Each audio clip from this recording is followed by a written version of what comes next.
What is going on, Don't Unfriend Me Nation? Welcome to the Don't Unfriend Me show. Matt and Leroy in the house. Got a lot to cover. Talk about the big, beautiful bill a little bit. We talked about it last night. Fuentes and D'Souza. We might get a strike for this, but we're going to cover it. Talk about some of the lies coming out of Washington. We'll talk a little bit about that. Meltdowns from the Democrats. What's new? Pretty much everything. Politics. It's what we do. Should be a good night tonight. A little bit different. Not a lot of military stuff, so we're just going to kind of stick with the good old let's see what's trending and kind of go from there. So we will do that. Gold tonight, $300. Appreciate it. Happy 4th. You know, I'll say this. A lot of times our impromptu shows, they tend to be the heaviest hitting. I kind of like that. Yeah, I like it when we kind of go off the cuff. You know what I mean? Yeah. Give me a sound check there, Haas. Check 1 2. Check 1 2. All right, you're doing good. All right. We'll see you guys in a few. Yeah, we're going to go right over to Twitter and take a look at Fuentes and Jones. Now, both of them are banned pretty much everywhere, so I don't know if we're going to get nailed for this or what. We're going to find out. If we do, we'll come right back on. But D'Souza's not banned, but Alex Jones is. So we'll see what happens. Who knows? Might be good, might not be. But either way, we're going to find out. We'll do it together. Make sure we share the hell out of this, folks. Let's go, let's go, let's go. Holy shit, Lee's in the house. God, that's been forever and a day. Nice to have you back, dude. Did the other show get canceled or something? Or...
Welcome. It is Eric Erickson here. The phone number 877-973-7425. Should you wish to be on the program, I'm going to go to Dayton, Ohio. WHIO. Mike is listed up there. Welcome to the show, Mike. How are you?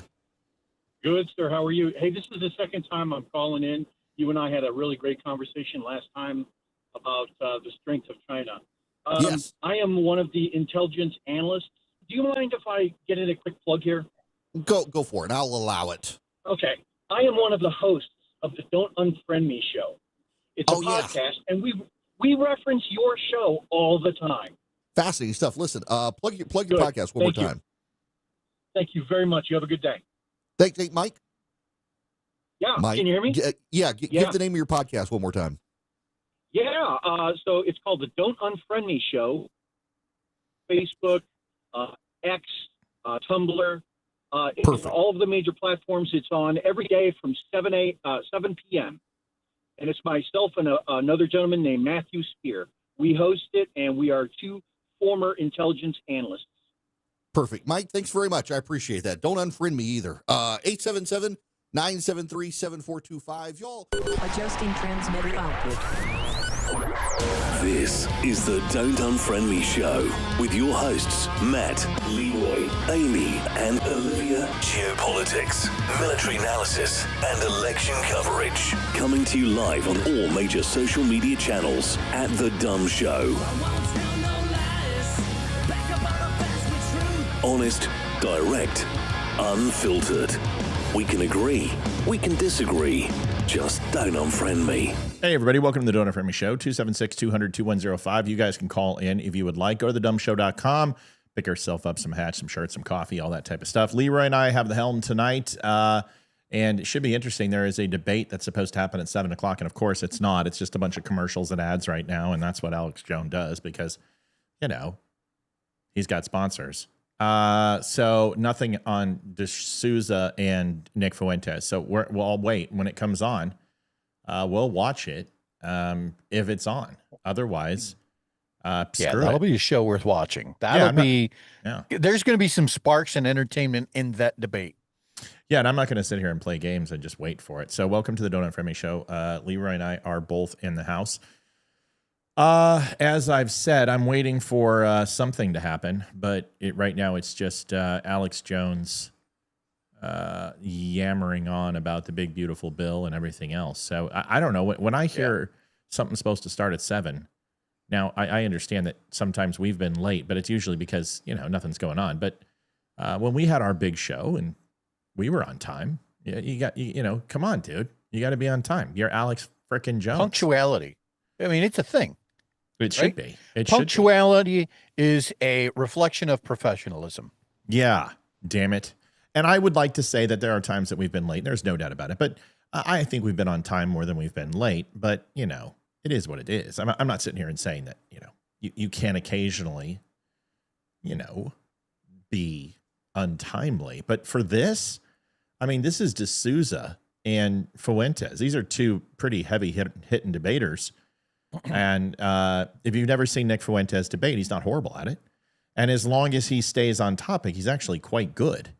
If he gets into the dregs and, you know, just screaming over people, he's just an internet bitch like everybody else. But if he can stay out of those fields, he makes an interesting argument. You know, at the end of it, you go, wow, should I hate the Jews after listening to Fuentes? I mean, should I hate black people? I mean, God.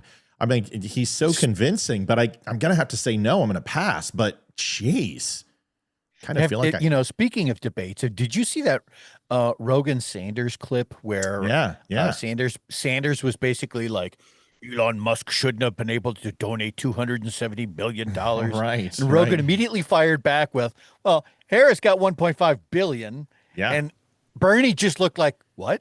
In 90 days. In 90 freaking days. Here it is. I got it for you. It's an amazing clip. You shall receive. Here it is.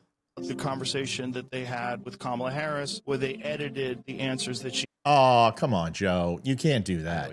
I got it. I got it. I know it's that one. I watched it. I know. God, look at his hair. Your money is your freedom of expression, right?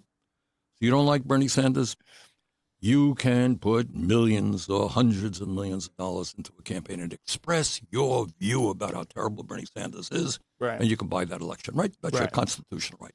I think that's probably the worst decision that the Supreme Court has ever made. What is the result of that decision?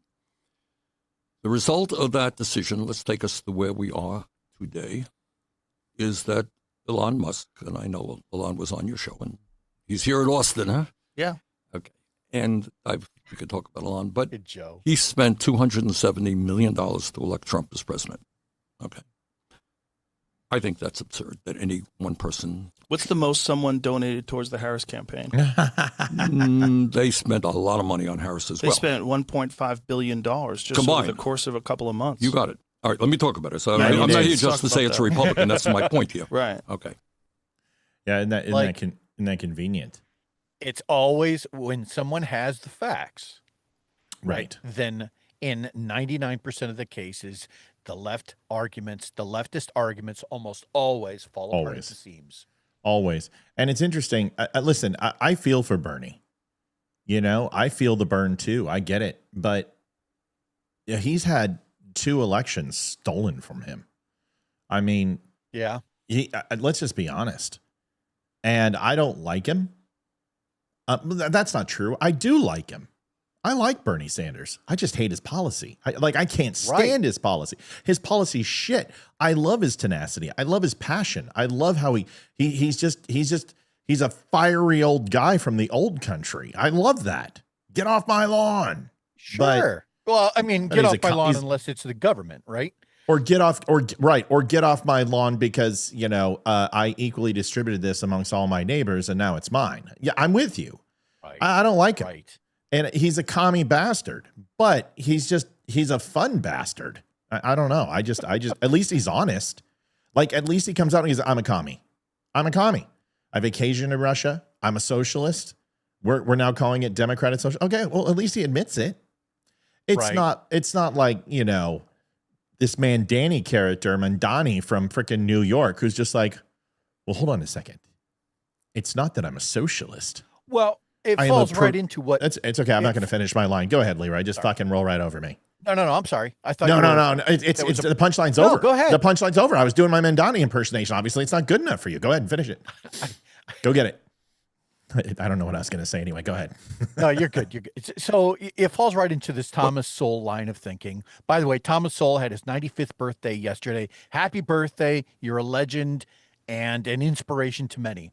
But when is that presidential Medal of Freedom going to get put around his neck? And you think Trump's going to possibly do that? No. I think that would be amazing. Wouldn't it? I mean, is there any more? Hold on a second. You interrupted me. Is there anyone more deserving than Thomas Sowell to have the presidential Medal of Freedom? I would be hard pressed to try and think of somebody. All right, go ahead. But Thomas Sowell basically had 3 questions that almost always demolish any arguments from the left. And they are, compared to what, at what cost, and what hard evidence do you have? That line of questioning that Bernie Sanders just had with Joe Rogan, compared to what? It's in the light of those questions that Bernie's argument, you saw his look on his face like, well, let's have a discussion about that. You know? Right. Guy's full of shit.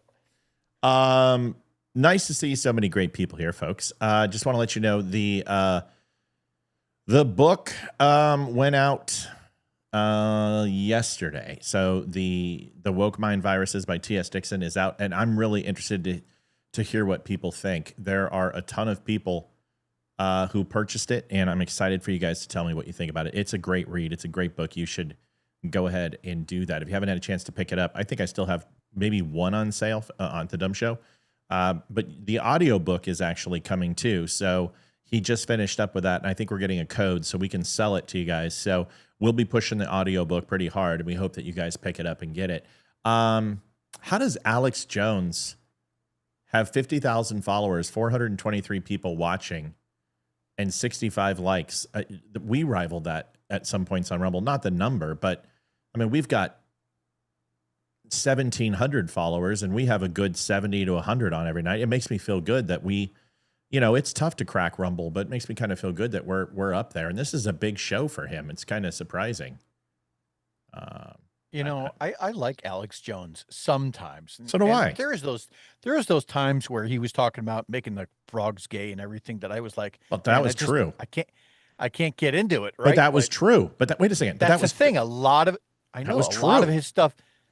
his stuff has come out to be like, oh shit, there was some legitimacy to that story. Right. I mean, that's the problem. And now some of the shit's just batshit crazy, like Sandy Hook. And you know what? He deserved everything he got for that. I'm sorry. Maybe not the dollar amount. I thought the dollar amount was just an excessive penalty and he should win that on appeal. But he should absolutely have his ass sued for that. You don't play that game. You don't talk about the people. You don't have death threats go to those families. They've had enough shit. They don't need that stuff. But I mean, he has been right about some stuff. Now, it's kind of like Nostradamus. Nostradamus made 1,000 predictions, 30 come true, and people are like, oh, wow. Well, I can make 1,000 predictions and 30 are going to come true. In fact, I guarantee I've done that on this show. But Alex Jones does see the forest through the trees, and when he's at his best, he's facilitating conversation with other people. So that's why I'm really interested to hear. And every time Nick goes after the Jews, I hope Alex doesn't frickin' interrupt him. Let him do it. Yeah. Let him get crucified. Dig his own grave. Yeah. Yeah. Let him get crucified by D'Souza, because D'Souza is going to come to play. And the one thing about Dinesh D'Souza is he has no problem, in my opinion, going guerrilla warfare facts on people, which basically is setting them for a trap. He plays chess with people, and he'll ask a question, and then 12 parts later, he'll drop his trap, and you're just like, oh shit, he's really good at it. And but Nick also is a convincing guy. I like Nick Fuentes. I think I hate what he says. I think he's a moron for some of his things that he says, but I also think a lot of it is an act. And I like Alex Jones. I think there's an act for him too. But if you watch Nick and once he starts going off on the tirade about blacks and white national, I'm just like, whatever, I turn it off. But if you listen to him about his thoughts on Iran, when you listen to him on his thoughts overall on how cultures and if there was a white culture and people started celebrating White Culture Day, I mean, the whole world would pop mentally. And he asks good questions. They're tough, and some of them are off base, but at least he does it with a charismatic appeal.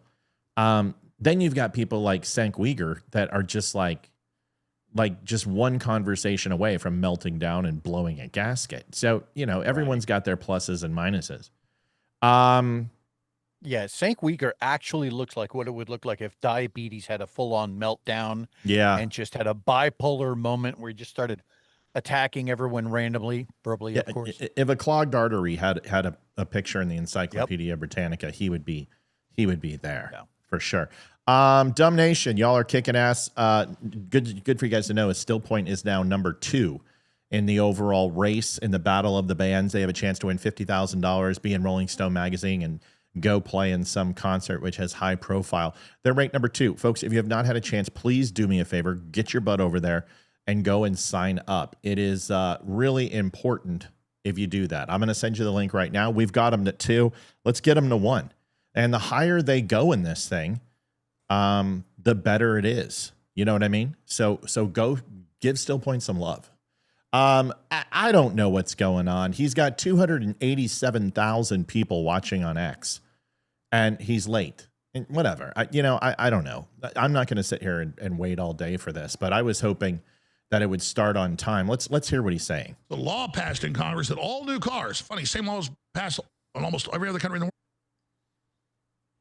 Well, before it was just keywords they would search, and if they don't like a particular. He's been on for 7 hours and 20 minutes. God, it's a machine.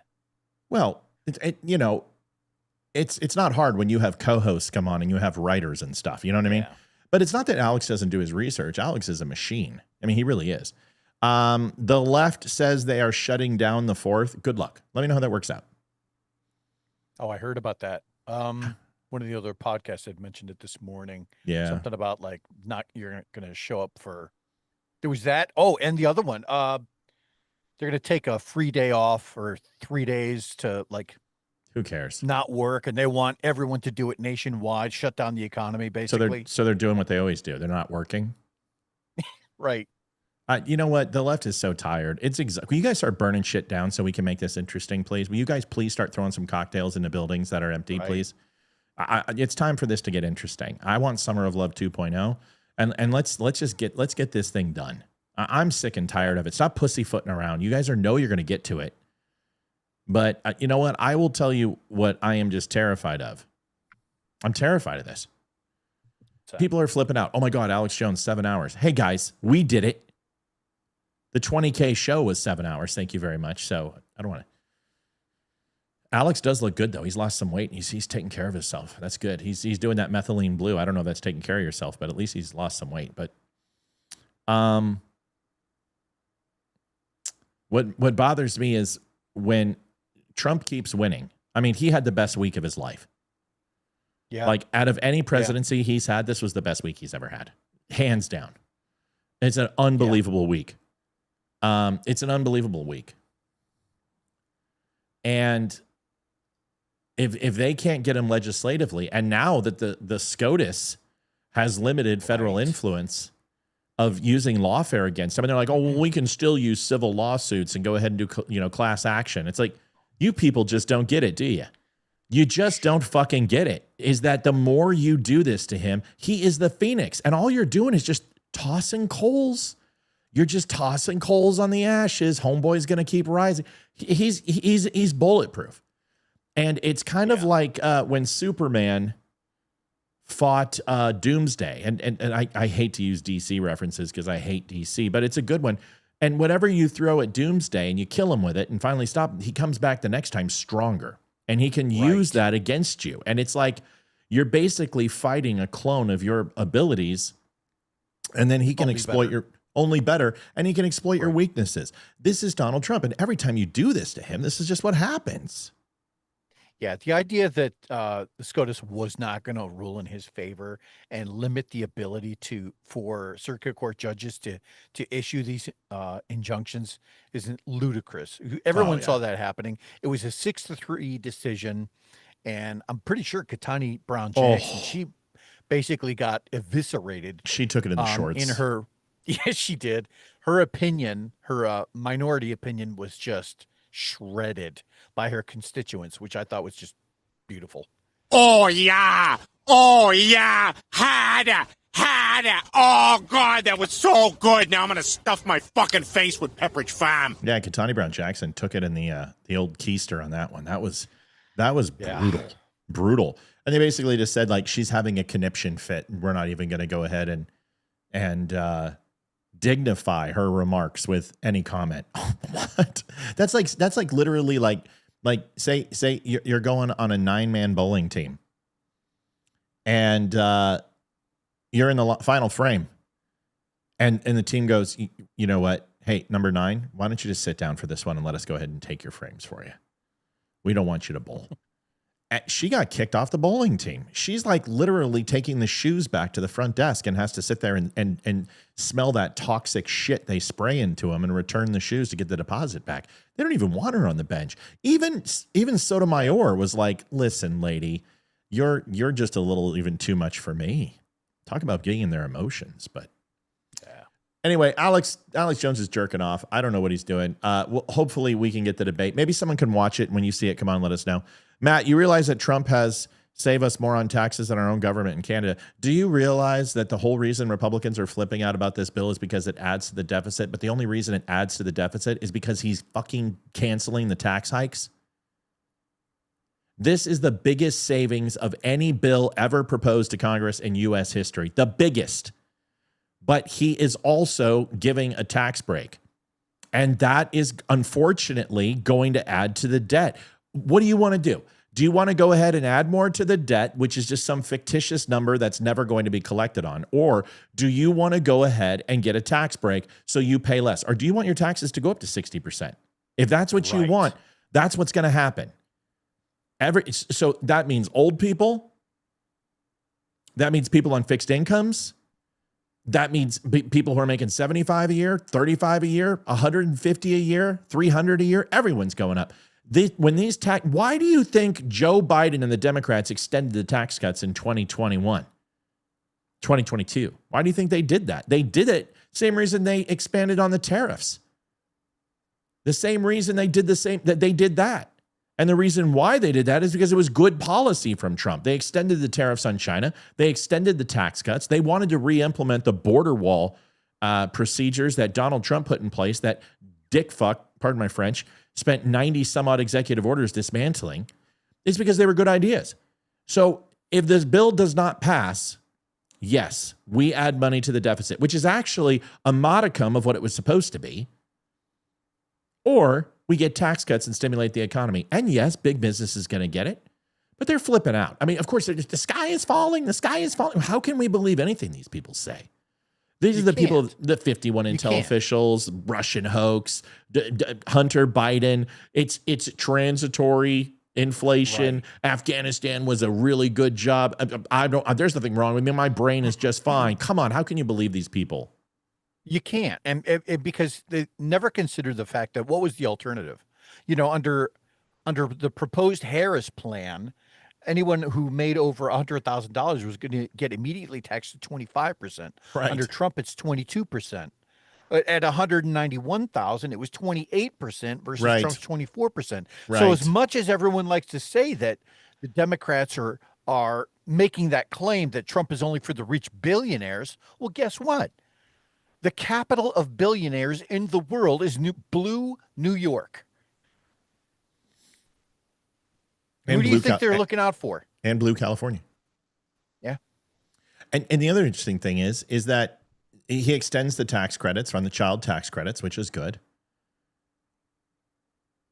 We understand tax on tips. We understand tax on overtime. We understand there's a threshold for it. You're not going to get it through otherwise.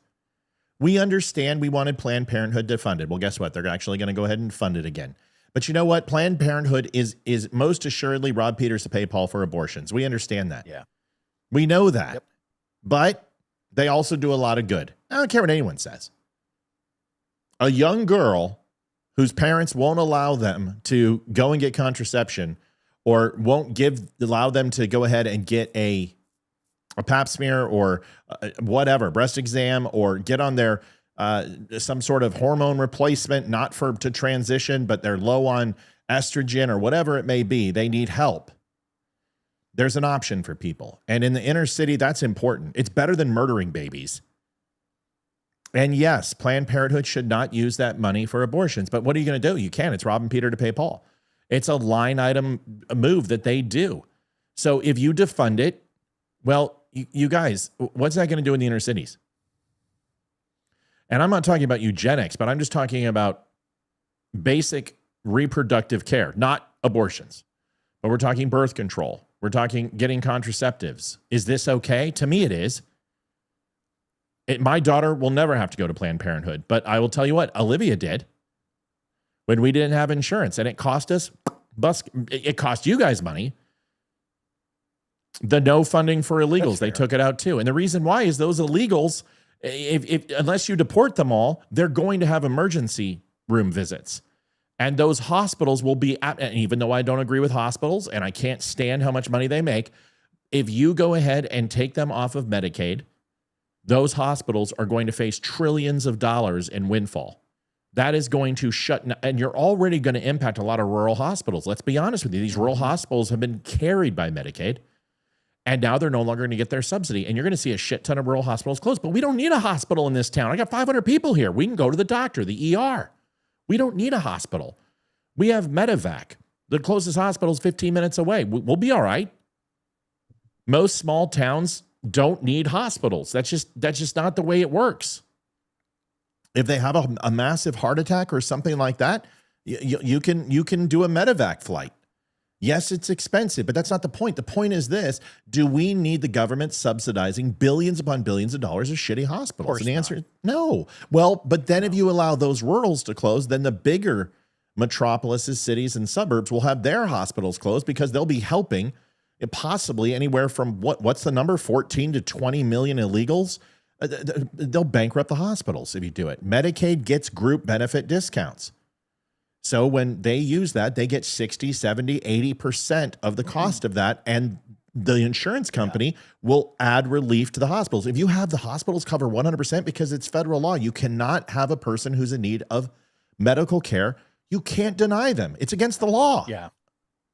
Yeah. That's a snake eating its own tail kind of problem. Yes. Because for every time an illegal or a bill at a hospital goes unpaid, what the hospital has to do is kind of hike up other areas, right, in order to make up for that loss in profit, right? Ultimately, because the whole thing is, at least in some way, shape, or form, government subsidized by way of the insurance companies, the whole thing is cyclical, and it's a big problem.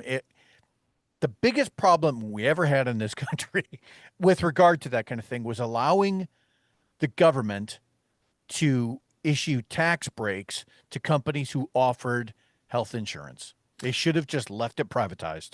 So Janet Gale says, comment on that, said that's fake news, that no funding for illegals is in the bill. I didn't say it was in the bill. They proposed during the vote-a-thon last night to remove 1.4 million illegals from Medicaid, and they turned that over. So it did not, because the parliamentarian moved it to 60 votes. Now, with the Planned Parenthood thing, the parliamentarian, I believe, extended it to 1 year freeze for Medicaid to fund Planned Parenthood. So that is on a 1 year freeze. That's my understanding. I could be wrong. So it wasn't passed forever in this bill, because this bill still needs to go to the House, but it was proposed and accepted by the Senate that it'd be a 1 year freeze. But it's my understanding that the kicking the 1.4 million illegals off Medicare is not fake news. And the interesting thing is, Josh Hawley, didn't he just write an op-ed in the New York Post, I believe, that he literally just tore this bill apart? I mean, just ripped it apart, like literally just like a dog with a stuffed animal. And now he voted for it today. Yeah, he's got a lot of backbone. I've warned you about guys like Hawley. I've warned you guys about Massey and Rand Paul. They're opportunists. That's all they are. And listen, Rand Paul, Thomas Massey, I said it in my video yesterday. God love them. They're freedom-loving Americans. They're libertarians. They say they're Republicans. They're libertarians. And their freedom, liberty vote is ridiculous. But what does it mean? Because every time Donald Trump needs them, they bail. And that makes them cowards. It doesn't make, I don't care how cool it is to get a golden scorecard on liberty.com, libertyvote.com. When it comes to it, they don't back Trump. They're never Trumpers. They always have been. On the opposite side of that argument, this is also the same channel, Matt, more than I did, because I was also very critical of John Fetterman. But Matt was one of the first ones to call out and say, hey, I don't think Fetterman's necessarily quite the bad guy you think that he is, because he's actually been pretty fair about a lot of his calls. Well, Fetterman did go ahead and align over the last week and a half with Trump and did the head fake, and then in the last minute went ahead and jumped party lines back onto where he's supposed to be. Isn't Medicare and Medicaid the same? We can go into it if you want. So they haven't paid into Medicaid, so that's sucking up. We know. Dodie, we know this. Yes, and it would be nice to have all those illegals, but the problem is those illegals aren't going anywhere because mass deportation is no longer on the menu. What I'm pissed off more than anything is that the mass deportation thing hasn't happened. And they're going to need emergency care. And if you go into a hospital and you get into a car wreck and your head is literally laying in your lap, the hospital has to help you. Yep. And the difference between a $10,000 visit and a $250,000 visit is the government subsidy on a group plan like Medicare, Medicaid that allows the insurance companies to get subsidies to discount, and the hospital doesn't have to pay out of pocket.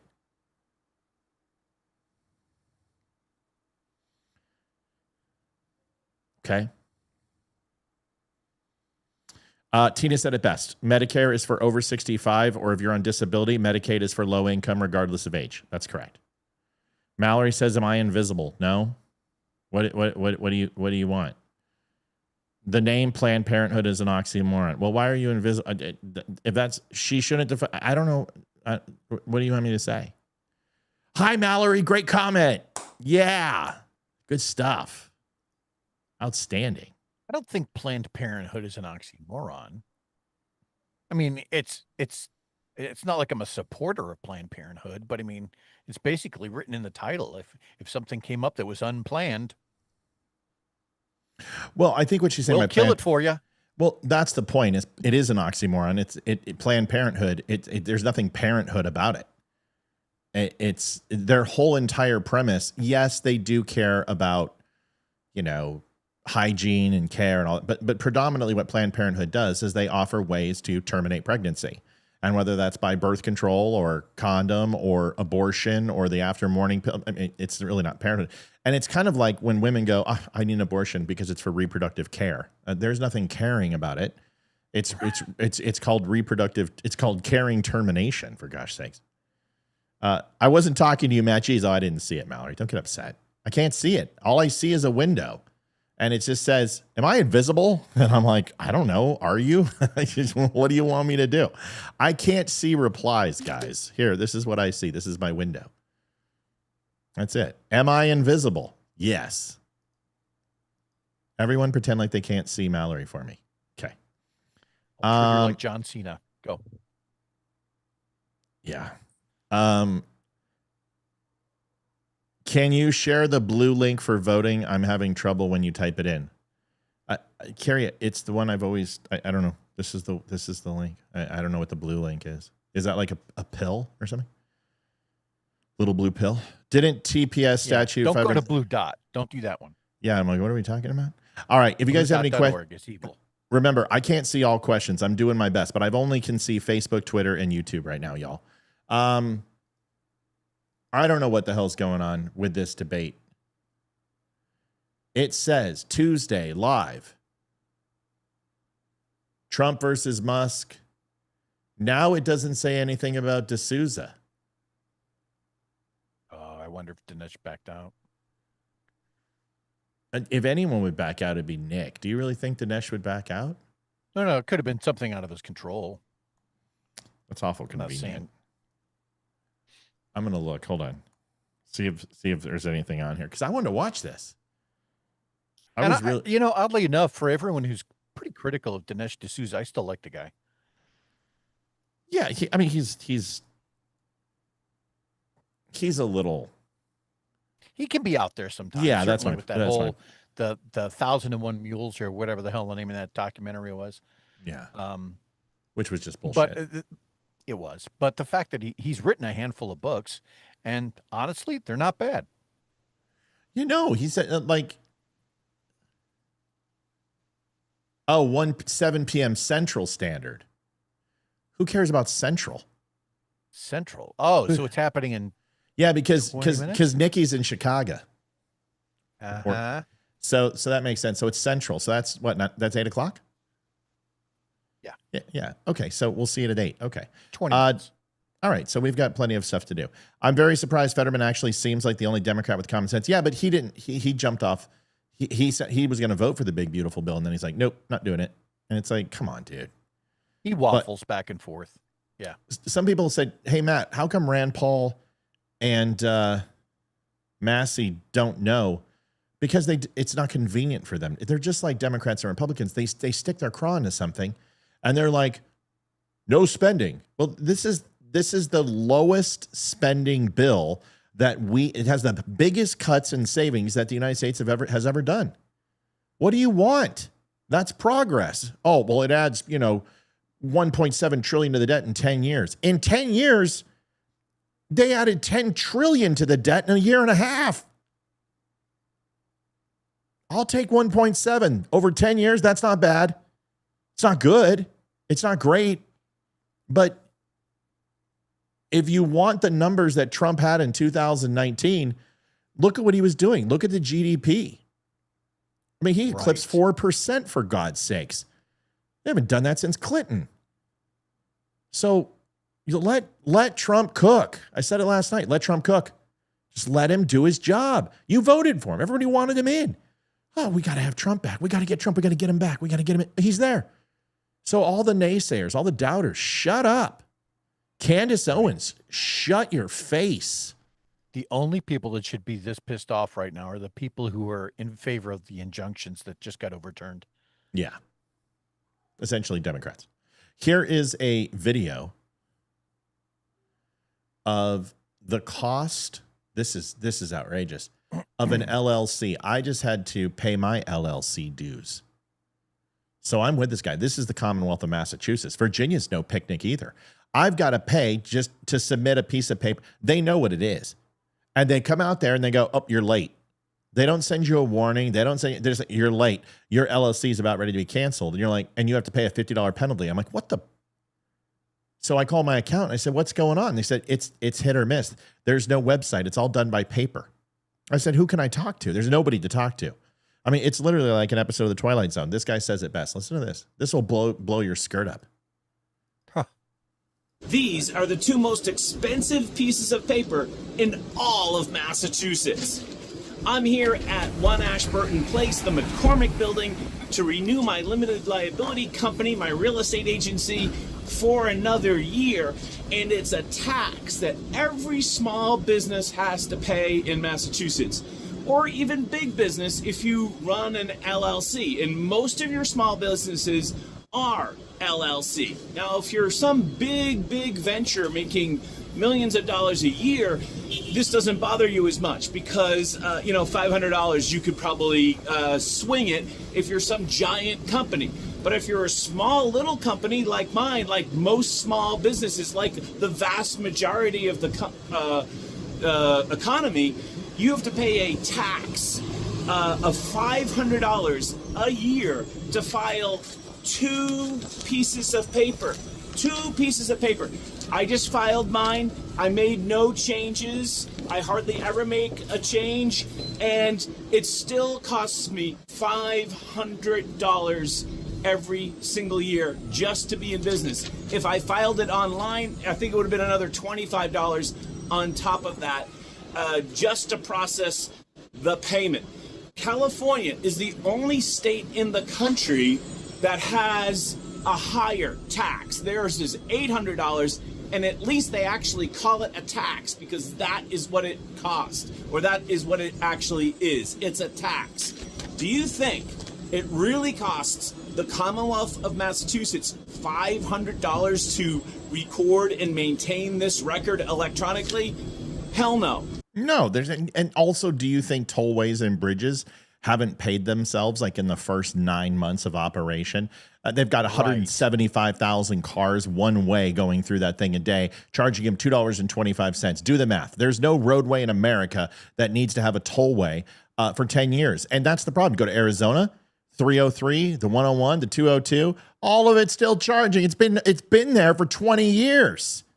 When's it going to get paid off? Same thing here in Virginia. These things are supposed to be temporary. They're not temporary. They continue to make money off of you until somebody sues the government and does a class action against them or whatever. But the point is, they're not going to, anybody who thinks the government's going to self-regulate and take money out of their pocket is insane. Go ahead, Leroy.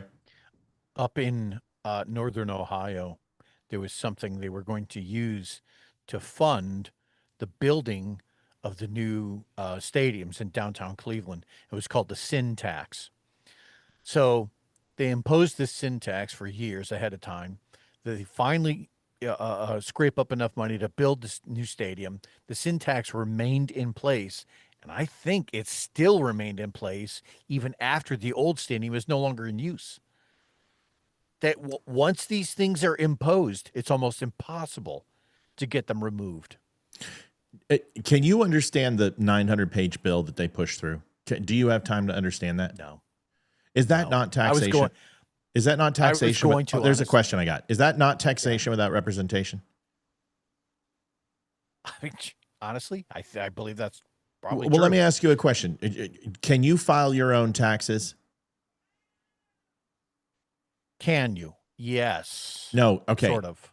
Can the average layman file their own taxes without having to make an investment to do so? No, not without making an investment. No. Otherwise, there wouldn't be tax accountants. Right. So therefore, the tax code is you don't know where the money's going. You don't know how it works. You magically are told on one day of the year how much you owe. You have no earthly concept. And then they give you a period of time to do this, or civil forfeiture and asset forfeiture takes place, or jail time. So how is that not taxation without representation? Go ahead and finish your thought. Sorry about that. No, you're fine. It's essentially the same thing. To your point, none of the people who are trying to pass these laws actually read the 1,100 plus pages that are in the thing. So Joanne how Townsend, do they know what the hell's in there? Joanne Townsend, $10.80. Let's get it started. She says, thanks, folks. Guys, I was getting a little worried. I was like, maybe it's Leroy tonight, not looking beautiful. So thank you for the donation. You do always look beautiful. Soak it in, big boy. So explain to me, you're an LLC, you're a small business, you pay taxes. Why do you have to have a separate charge to what license are they giving you? They're giving you the license to pay a certain tax. So you're having to pay for the privilege to pay the government. Have you heard of anything any more obnoxious than that?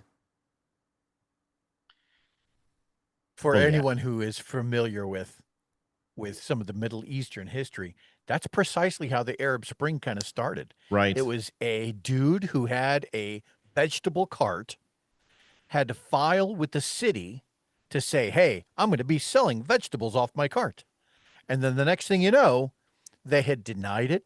They had told him no. They had, gave him every excuse in the book. And then one day after he couldn't pay his bills, he had no money incoming. He had this cart that he wasn't allowed to do anything on that he had invested in. And he got just disheartened and literally lit himself on fire in the middle of the town square. How is that any different than this LLC bullshit where they're charging people $500? Oh, and we might get you a little bit more if it's either late or you want to file online. How is it any different? Yeah. Just the cost of doing business? That's not right. Mallory, don't leave. Why? What are you guys doing to Mallory? Can someone please pay attention to Mallory? Say hi to her or something, for God's sakes. Why is Mallory leaving? Mallory's a staple of this show.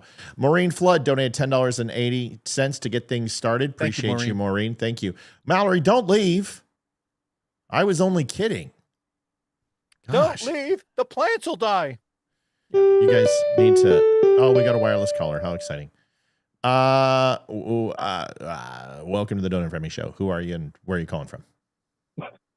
Hey, Matt, it's Frank. Frank. What's up, buddy? Frank. Dude, I just wanted to let you know they are running on Central Time. I know. So the show we figured it out. PM. I know. We figured it out. Okay. He shouldn't say 7 right, o'clock because Eastern Standard Time is really where it's at. So, sorry. I mean, on all of his stuff, it's 7 p.m. It doesn't say CST, and it so that's whatever. Who goes by Central? What the hell goes by the clock in the middle of the country? Nobody cares about Central. What the fuck? No, it's Eastern or Pacific. That's the only thing that people care about. Really, I mean, seriously, Idaho. Look at NFL football. They don't go. No, it starts at 6 o'clock Central Time. Nobody fucking cares. What they do is they see East, they see Pacific, and then they go they -1 or +1, and then they figure it out. Nobody cares about Central and Mountain Time. Who gives a shit, right, Frank? No, I'm with you, man. I used to live in Central Time, and we always felt like the redheaded stepchildren. Yeah. So, every time I always had to add an hour because I figured everything runs off Eastern Time. But I didn't know if you knew that, so... Yeah, we figured it out about 20 minutes ago when I did a little investigation. People that are in the middle of the country, do you think they get pissed off at that because theirs is always the last time reference? Do you think the people in Kansas City are always like, well, wait, now I got to either add or subtract an hour because they don't really fucking know what the time is? Yeah, you know what's funny is I've lived in every time zone except for Central. Stuck to the coasts? Yeah, no, I lived in Texas Mountain. Too. I lived in Mountain, Arizona. Okay. Pacific, and then Eastern, and all over the world in different time zones. But Central's the one I haven't lived in. And honestly, I think it's the shittiest time zone. I'm not going to lie. No offense to those people, including you in Ohio. I just think it's kind of like, it's like, it might as well be the Twilight Zone, just like where people go to, where people go because they have no other choice to go anywhere else. I'm just kidding. I'm just kidding. Come on, I'm kidding. Man, I agree with you. That's what the middle of the country is for. Yeah, go ahead, buddy. All I was going to say was you're absolutely correct. The Central Time Zone is like the redheaded stepchild of the country. It's neither here nor there. And I've lived on the West Coast. I lived there for 20 years. And everything is 3 hours pushed back. So if a show comes on at 8 o'clock in the morning, you got to wake up at 5 to have to listen to it. What a pain in the butt. Oh yeah. I don't know. It's just, what's funny? I lied. I lived in Houston. Houston was Central Time. See? But that doesn't count. That's Texas. Oh, that's crazy. That's Texas. Oh, Houston's awesome. Well, outskirts. Time. It's Texas time. Yeah, it's not Central. It's Texas time. So yeah, but you're right. It does count. It does count. You're absolutely right. You're right. Yeah, and actually, I spent a couple of weeks in Georgia, but that's really not living. That was TDY. So, but yeah, you're right. Central time. So I've lived in all time zone, and I probably around the world spent at least 72 hours, 3 to 5 days, and all over the world. Yeah, you're right. I lived in Texas. There we go. See how it works out? I told you I'd lie to you someday. There you go. I lied to you guys. Frank, what else you got? Real quick. Leroy, I look forward to Tuesdays and Thursdays when you're on because I love your your insight into things and the way you and Matt, you compliment one another is just the best. Stop complimenting him. He doesn't need it. No, I don't need it. But I appreciate it. No, dude. I was gonna say you're a little too complimentary to Leroy. You can pull back just a little bit. I'm trying to blow his head just up a tip. Bit. That's impossible. That thing is. I've never seen any human being with a bigger head than me, but trust me, Leroy does. I'm looking so forward to the day when he retires and we can find out who he really is. I think he's looking forward to that too. I could be wrong. I am. I can't wait till he gets his transition surgery and we can all find out who he really is. You know what I mean? I'm already transitioned. I'm looking for that. I go back and forth at least once a weekend. The military didn't kick you out. Frank, we love you, buddy. We'll see you. I got to show one video before we get to Alex Jones. I'll see you in a little bit. All right, man. Take care. All right, love buddy. You guys. Bye, all Frank. right. Good all right, to talk folks. to you, man. Thanks, buddy. So, folks, we got Alex Jones, Dinesh D'Souza, and Nick Fuentes on a debate coming up. I'm going to play the commercial. We're at $21.60. That's not good. We're an hour in, so we need to get some help. So I'm going to show you the commercial. This is your pee break before we get to Jones and stuff. So we will be right back. Hi, I'm Olivia Spear, host of The Dumb Show. For 3.5 years, we never asked for donations, but after Facebook demonetized us for speaking the truth, we've had to turn to the one thing big tech can't cancel: you. I'm Hayden, Matt and Olivia's daughter. This show's never chased sponsors or sold out. We've built something honest, and it's thanks to you. I'm Ethan, their son. Every share, every dollar, every message, you're the reason we can keep calling out the BS and bringing color back to the world going gray. If you want to help, we take PayPal, Venmo, or snail mail. You can send it to P.O. Box 2, Round Hill, Virginia 20142. Can't donate? No problem. Just share the show with someone who needs to hear it. Thanks for helping us stay loud, proud, and completely uncensored. You can donate at thedumbshow.com/donate.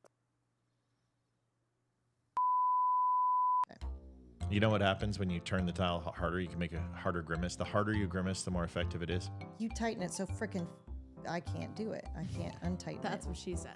That's what she's... Oof. Oof. Oh. Coming in with it. Pound it. Pound it. Pound. Child 15. Ethan, you look like a hippie. Told the YouTube your wall. You know this is recording, right? Okay, let's go. Smile. Donate. Don't start with me. Donations. Every time you don't smile, I'm going to punch you in the ribs. Donations. Take one. Scene one. Ready. Set. Ethan. Break. Ready. Don't screw it up. Okay. Ethan, don't mess this up. Ready. Set. Action. No. Whoa. Director calls action, not some stupid toddler. But we've built something There's honest. no but there. Why do you've been doing this since you were 2 years old. Try it again. Just share the show with someone who needs to hear it. He's so much better than you at everything. He's better than Hayden, he's just like, even, it's just, go ahead, Hayden. Thanks for helping us stay loud, proud, and completely uncensored. That's a wrap. Well done, Spear family. I bet we make no money. But we're going to owe them money without. Hayden, do your thing again. Oh, yeah, cut it. Baby shark, doo doo doo doo doo. Oh, so many people like the pee break commercial. I think it's, one of the highlights of the show. It lets us get up and, take a... Just make sure you wash. Take a sprinkle. I don't care. I don't pee on my hands. Or not. So, yeah. So I don't know what people's problems are. Tuner Monkey. It's Tuner's birthday. Happy birthday, Tuner. Oh. Good to have you, man.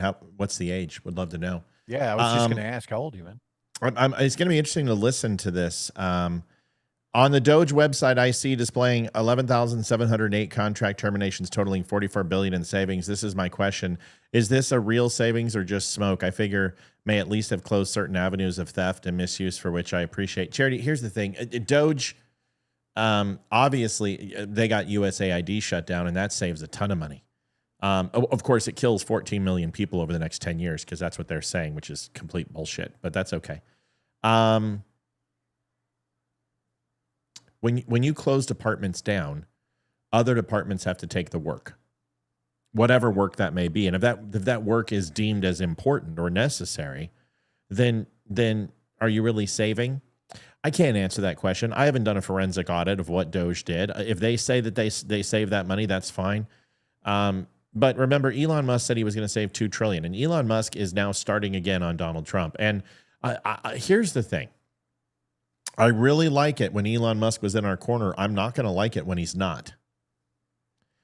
And I think Donald Trump should do whatever you can not to piss off the richest man on the planet. I don't care what it takes, but you got to treat that guy like a big donor to your political campaign, and you've got to do whatever you can to keep them happy. I just don't think it's a good idea to piss off Elon Musk, because this is going to get ugly, because Elon Musk wants to form a second party.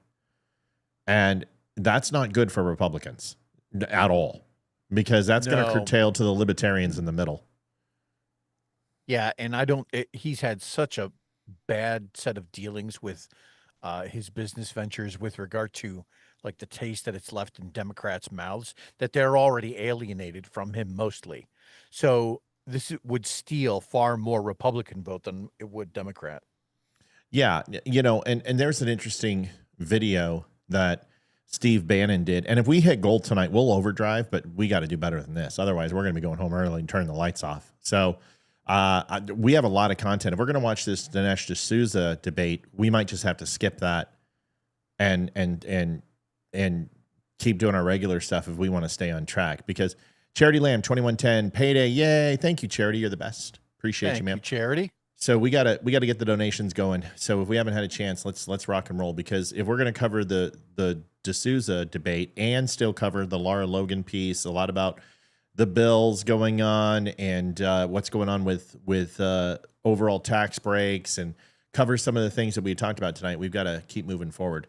So a lot of people are logging on now. Looks like, Elon's pissed because the EV mandating vehicles, but he knew about that. I think Elon Musk is upset that he was the cat's meow and very, very prominent in the Trump campaign, and then was kind of sidelined because he kind of blew a gasket. And let me explain something. You don't yell at the president of the United States. You just don't do it. And I don't care if it's Donald Trump. I don't care if it's Obama. I don't care if it's Biden.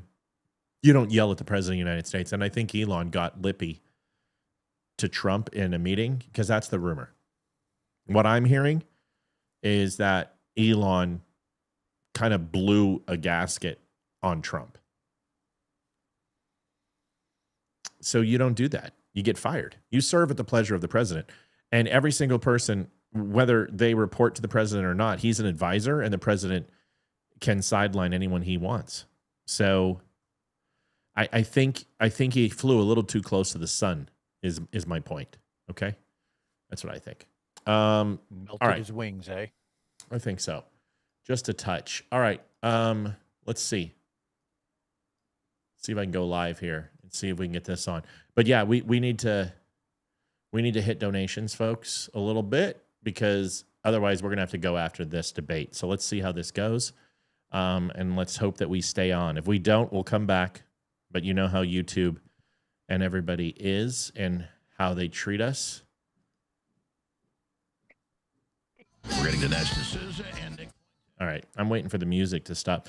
What do you expect out of this? You've got let's talk. D'Souza is a capitalist, an immigrant, is an intellectual, an author, filmmaker, person who is completely anti-socialist, anti-woke ideology.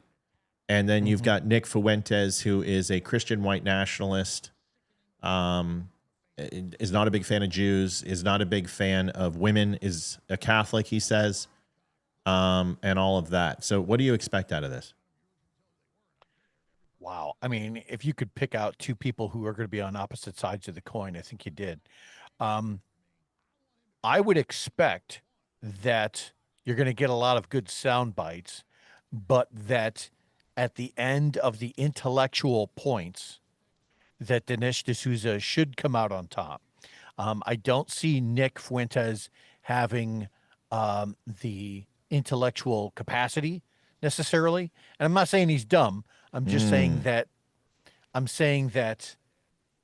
well, I mean, you kind of have to be dumb if you're a hater of Jews and if you think that, white male Christian nationalism, like, why don't you just come out and say you're a Nazi, for Christ's sake? So I really see this as being something that's going to be already biased in favor of Dinesh D'Souza. Thank you, Mel, who donated $51.99. Payment to get Leroy to PM me his address so I can send him a small gift. I forgot. My bad, Mel. I'm going to do it right now. I'm the one that told him to do it. I don't know what the hell is his problem. I mean, it is Mel. I mean, come on, that dude. was my bad. I agree. I agree. Such a jerk. I know. If you asked me to PM anything to you, Mel, I would. Seriously, feet pics, whatever it is. Just letting let you know. Oh, well, that's forthcoming. Yeah, well, I'm just letting you know. She's not the one. So Fuentes, Dinesh D'Souza, we'll see how this goes. I hope it's decent. I have no idea what it's going to be like.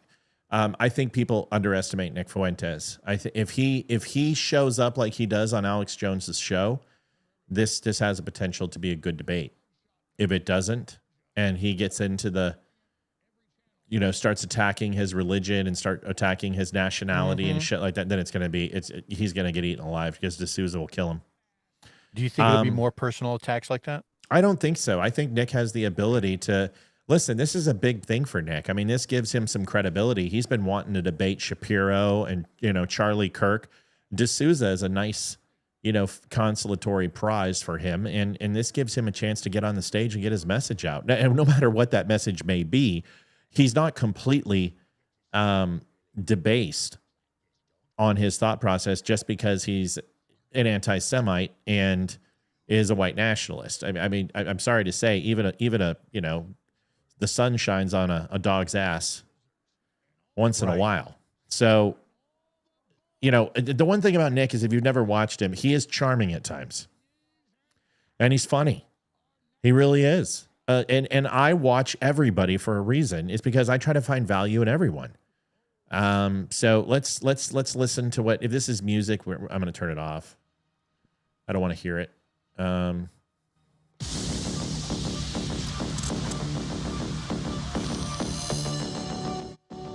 All right, so it's going to start soon. They must be getting their powder. What's funny is that looks nothing like Nick. I mean, that's like Nick when he was like 17. I mean, Alex Jones has got a production, doesn't he? He really does, man. I thought I had production value. Set it into battle. I know. I thought I had production value, but holy shit. It's all CGI, man. Who did this? ILM? It's pretty bad, but it's pretty good at the same time. It's over the top. That's why it's so good. I like Alex Jones, dude. I just don't. I don't like. They're making the frogs gay. They were. Yeah. I mean, we found out it's true. I mean, maybe not frog. Well, they were putting. I know, but that's insane. Hold on.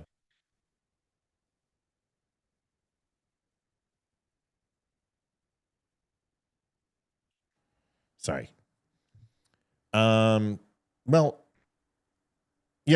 so my first comments about punctuality, they are now back in place. I mean, this is great and all, but if I wanted to watch bad CGI, I'd play PlayStation 1. You know what I mean? I watched 300 again for this kind of. What did you think of 300? I mean, historically, completely full of shit. Oh, but what did you historically, it was a terrible movie. Oh, but the movie itself was so goddamn good. It was. I loved it. It's great. Well, it's like Braveheart. Braveheart is historically accurate too. I mean, they made William Wallace, this warrior poet. No, it's not, I mean, he saying that he was educated versus his people means that he could basically write letters. So it's not right. The comparison is not, but listen, not completely accurate with what, I mean, they made Robert the Bruce look like a complete bitch in that movie. And that's just horrible because Robert the Bruce was not. He wasn't a traitor and he didn't do those things. And so there was just some things that were inaccurate in the movie. All right. I'm not going to sit here and watch this shit. It's 7 o'clock. Spit it out, Alex. Yeah. I'm just like, get your show going, brother. All right, so let's just do this real quick. There's Lara Logan. If we can show that, if we hit, we'll do overtime. If we can hit, we're going to do this. By the way, this is just something quick. I don't know if you guys saw this, but the FBI, I mean, this is insane. It said a new 1023 will be needed that will have updated date of acquisition and contact with an updated source context, and it will have to run the gamut. And it's the FBI HQ interfered with Albany, New York investigation into alleged crime in 2020 election interference, designed to shield then FBI Director Wray from political blowback over his congressional testimony. Emails suggest FBI headquarters was focused on optics, not fact-finding, 2 months before the election. Among key emails, page 23 talks about the new 1023. Reporting will contradict Director Wray's testimony. Note, FD 1023 is used to record information from confidential human sources. That's what a 1023 is. We've seen this in the Vindman fiasco. You saw these on Ollie North. But there is now, what they're saying is substantial evidence that China interfered with the 2020 election and they did not report it. Do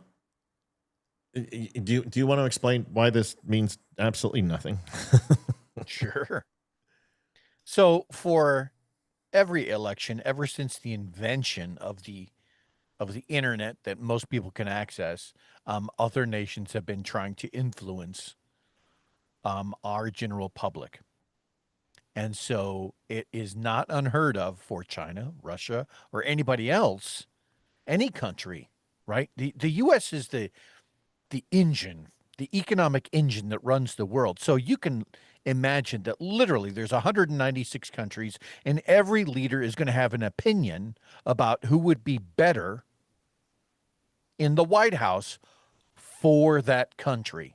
So every country, to some degree, is going to want to influence as best they can, but they can't vote directly. So what do?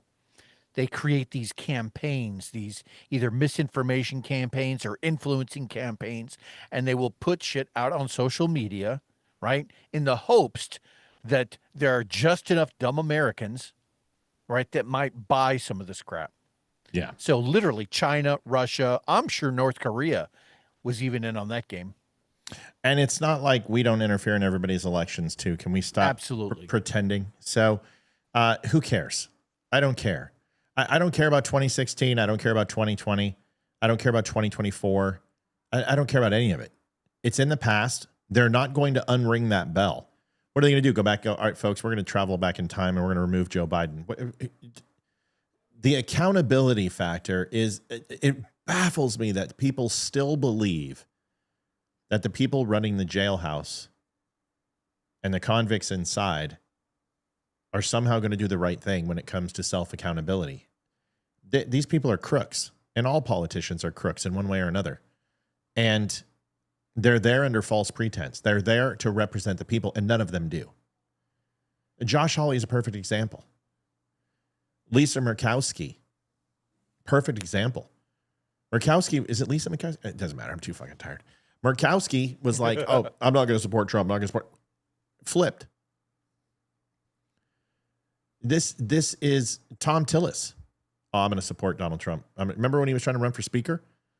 And they don't care. This is what they do. They're inconsistent. They don't represent you. They represent their own self-interest and their own pocketbooks. That's what they do. That's fair. We're waiting for Dinesh D'Souza and Nick Fuentes to start this debate. Alex Jones is talking again. AIPAC, lobbies, the mullahs, sleeper cells, the fatwa, unprecedented, issued by the number 3 mullah, calling for Donald Trump and Benjamin Netanyahu's death, and basically death for anybody that supports them.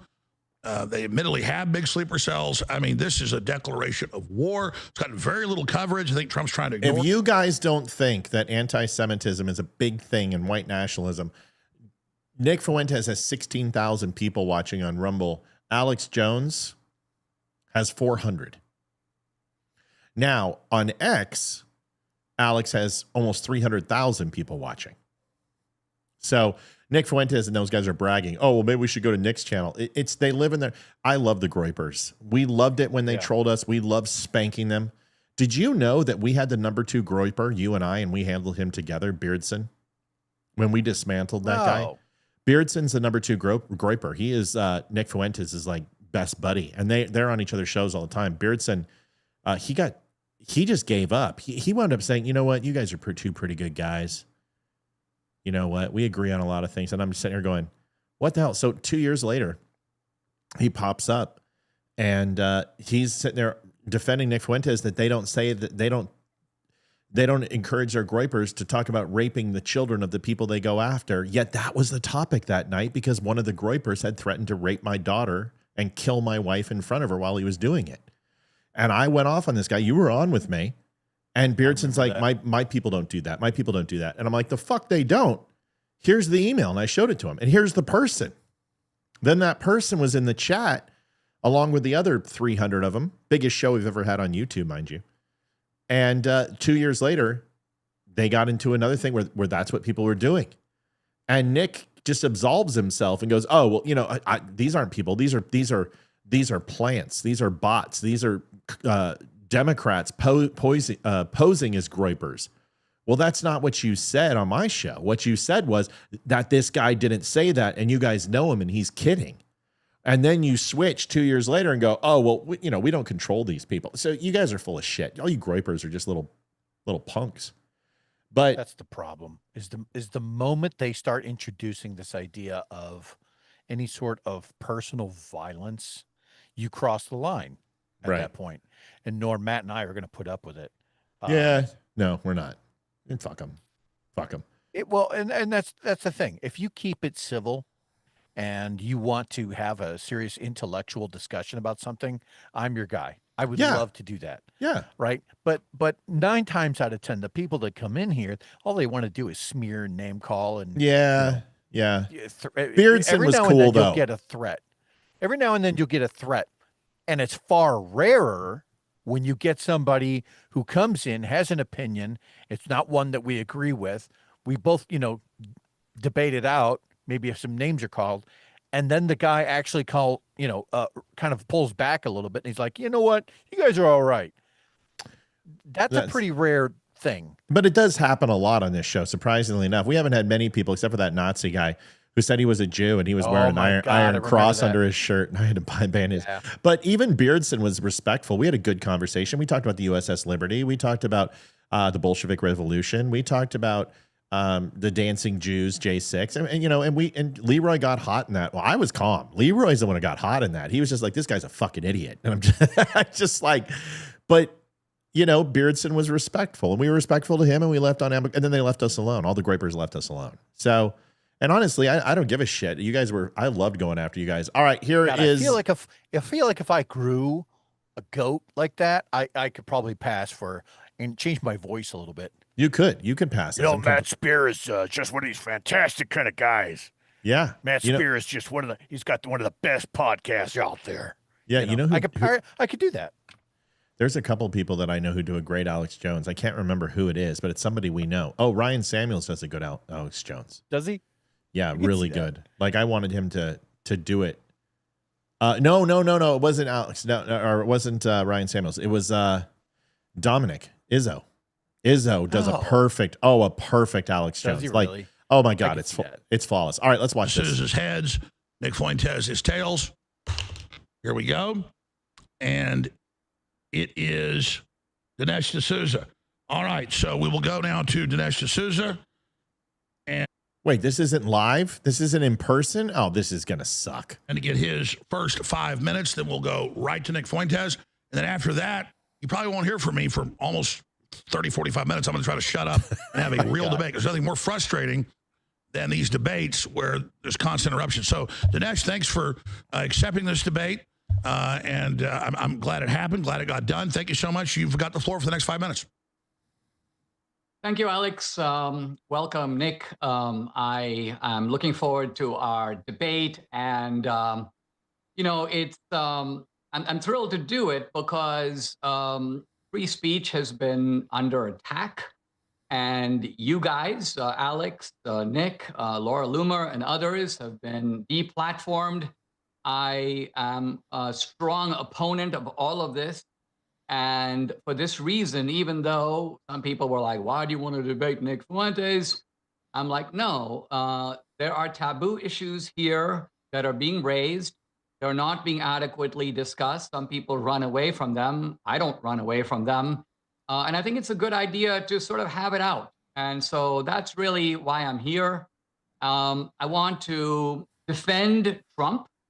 I want to defend MAGA, Make America Great Again. I want to defend America First. Seems to me we have a big disagreement here about what America First means. And that's what I want to talk about. When we talk about making America great again, it's important to think about what made America great in the first place. Now, one obvious answer to that is that America became great by kind of looking inward and attending to its own problems, going back to the founders. But that is not only not entirely true, it's not true at all. Right after the American founding, Thomas Jefferson found out that there were these Barbary pirates in the Middle East. Now, they weren't attacking America. They weren't starting a war over here. But Jefferson basically dispatched an armed force to clobber them, to beat the heck out of them. Why? Because they were disrupting our interests. They were disrupting our trade. They were hurting our position in the world. So even though we had this infant democracy, clobbering bad guys is something that we started doing from the very beginning. Now, fast forward to, Alex, you and I are in Texas. And let's talk about the middle of the 19th century. Again, America's building a strong country. It's focused inward. But guess what? We get into a big war with Mexico. The Mexican War lasts about 4 years. We started the Mexican War. We go over there, get our troops into Mexico City, clobber the Mexicans, take a good chunk of Mexico, including a good chunk of Texas. Later, large parts of the country that were not part of America become added to the country. And we do this basically by force. Now, we have good reasons for it. I'm not going to go into the reasons, but the point is we did it. Fast forward now, I'm going to omit World War II and focus on Reagan. The Soviet Empire is gaining strength. The Soviet Union grabs 9 countries, 10 countries actually, between 1974 and 1980. They don't attack us. They're not waging war over here. And Reagan does not start a war with them either. But what he does do is he starts clobbering them in all kinds of ways. He clobbers them in Afghanistan. He clobbers them in Somalia, in Angola, in Mozambique, in Greece, in Nicaragua. Yep. And we do it by supporting armed forces that are repelling these Soviet armies, and we win the Cold War. Who can deny that the world is better off and America's better off? That is America first. And that is making America great again. So when we're talking about making America great again, it has never meant, and it doesn't mean for Trump, a kind of isolationism. I would even deny that it means no new wars. And I say that because no president who takes an oath to support the Constitution can make that absolute guarantee. There are all kinds of scenarios, and I'm happy to lay out about 6 of them, in which the United States would be drawn into a war.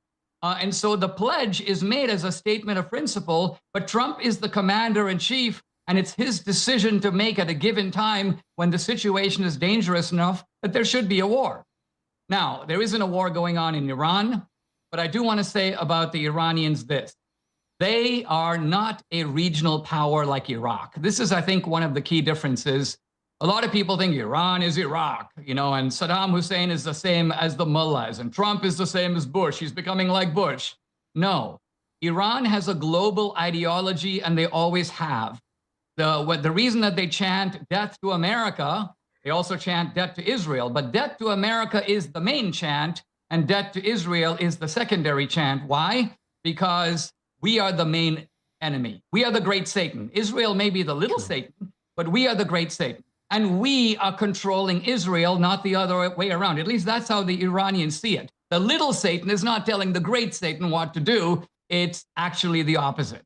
The Iranian goal is a global caliphate that obviously involves global supervision, Sharia law, bringing it here, infiltrating this country, terror cells. And the nuclear weapons are just taking this global ideology and giving it enormous power. There's an old saying that says, what do you say to, what do you call a dictator who has nuclear weapons? And the answer is, sir. What that means is that when a guy gets nukes, he's on a completely different level. You've got to, in a sense, be deferential in a way that you... JD Stillwell, $15.31 to the cast. Hope you gentlemen had a good day. Thank you for being on for us dummies. It's our pleasure, JD. Thanks for helping us Thank you, JD. reach at least 1/3 of our goal. Folks, I know it's cool to watch this stuff, but we are trying to go into some overtime tonight. So if we can go ahead and help out with the show, we'd appreciate it. Thank you so much. Otherwise wouldn't. So here's Iran. They are cooking these nukes. They are building this uranium. They're enriching it way beyond any peaceful purposes. And Trump says, look, it's in our interest that they not have this weapon. Yes, it's in Israel's interest as well, but we're not doing it for Israel. We're doing it because we don't want them to have a nuclear weapon. Okay, Dinesh, that's about 5.5 minutes. We'll come back to you. You guys have a free-for-all in a moment. Nick Fuentes, and something you said, Dinesh, I'm just going to add a small caveat and then go back to you guys. I meant to say it up front. I appreciate you doing this debate. I appreciate Nick and you guys having this idea. I forget who came up with it, but I think if I remember correctly, Nick challenged you and you said sure, and then here we are 2 weeks later. So thank you both for doing this. But exactly what we're doing is what the left, who is diabolical against free speech, does not want. They don't want real debates, and so this is very, very healthy and very, very pro-freedom, pro-America. I appreciate you both for being here. Just wanted to add that. So thanks for reminding me of that decision. All right, Nick Fuentes, you've got about 5.5, 6 minutes. Because Dinesh went a little bit over because I didn't stop him. So Nick Fuentes of America First. All right. Well, thank you very much. And I'd like to start out by saying as well, I appreciate Dinesh D'Souza for doing the debate. And I actually appreciate him saying that because it is true. We have both been brutally censored, and I know that Dinesh was also targeted by the Obama administration. So, we're really all sort of in the same boat in terms of we've all been persecuted to some extent. So I appreciate him saying that. But I'd like to move on and get into the subject of the debate. And I actually like how Dinesh framed it. I agree with him. The central question concerning the Iran war is, what does America first mean? What is the United States involvement in Iran, or what should it be? And how does that conform to the stated goal of putting our country first, making America great again, and pursuing the American strategic interest? And without going into the Barbary Wars or Reagan or any of that, we don't need to go back that far. I think we need to talk about the current strategic landscape in the Middle East. And we need to get some things down first analytically before we proceed. And I'm actually going to pick up where Dinesh left off at the end and kind of start with that premise, because that is, I think, the mainstream premise. Let's say that's a status quo accepted premise of the U.S. Media or the conservative media, is that Iran is an apocalyptic regime. They have global ambitions. They're led by religious zealots and fanatics. They're racing towards a bomb because they want to attack Israel and the United States. And I would say that with that analytical framework.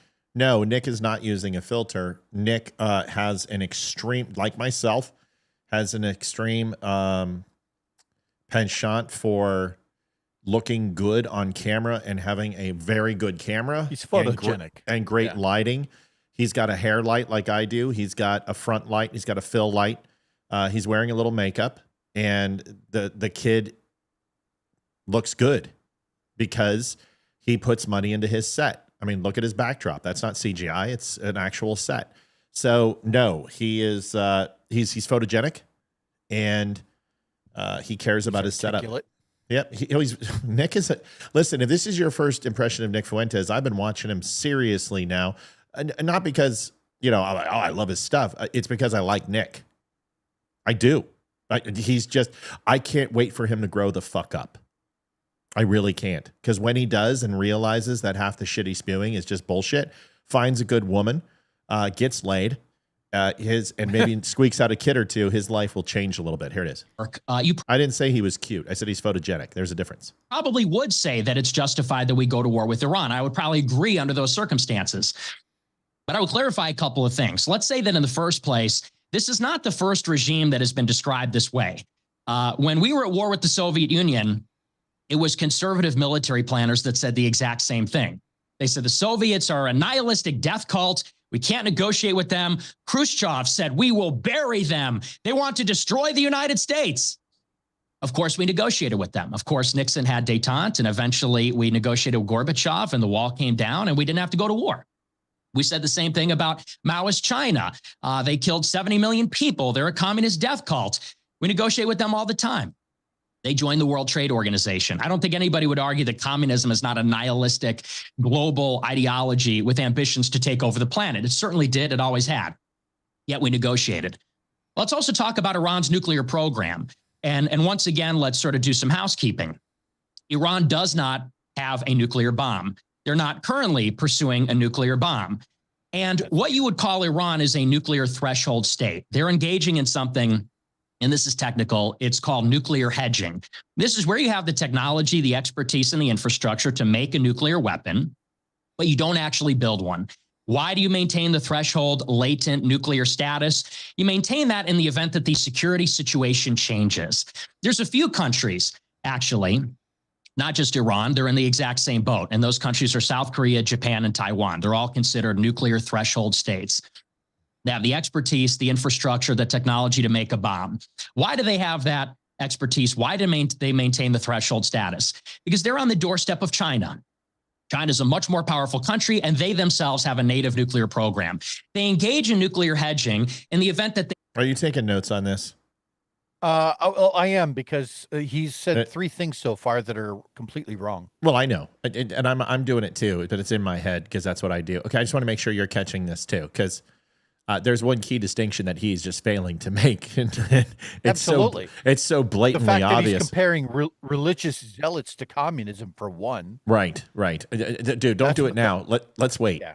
Let's wait, because I saw your face, so I'm just making sure we're on the same page. We are. They need to deter a threat from a regional adversary. Does this sound familiar? Why is Iran pursuing nuclear hedging? Why do they have a threshold status? They have this because Israel is the only country in the Middle East, actually, that has an undeclared nuclear weapons program. They have a nuclear arsenal of 200 bombs. They're not a signatory on the NPT. Israel's the only country with a nuclear arsenal, and they're Iran's sworn enemy. Let's also talk about the history. The United States overthrew the government of Iran in 1953. A democratically elected prime minister wanted to nationalize Iran's resources and put Iran first. He was overthrown by the CIA. The United States installed a brutal dictatorship. The Iranian people revolted against it. Ever since, the United States and Israel have been at war with Iran, and we've destroyed all their neighbors. We went into Iraq and overthrew Saddam Hussein.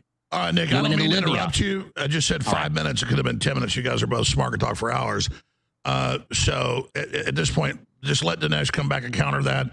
And then you guys this is a real debate. You guys can have a free-for-all. So many things to hit. So I'll just pitch you back to this. Dinesh, you can leave off where you were stopping there. Nick Fuentes, go ahead. Yeah, terrific. I mean, Alex, I think you only jump in if we are interrupting too much and can't make our points, or either hogging all the time. And I think otherwise, I'm happy to just go back and forth. I'd like to just address a few of these points, and we can kind of get into it further. So I'll start by kind of correcting a couple of points that I think are just fallacious. The first one is the idea that the Soviet Union was said to be some kind of a maniacal, nihilistic power.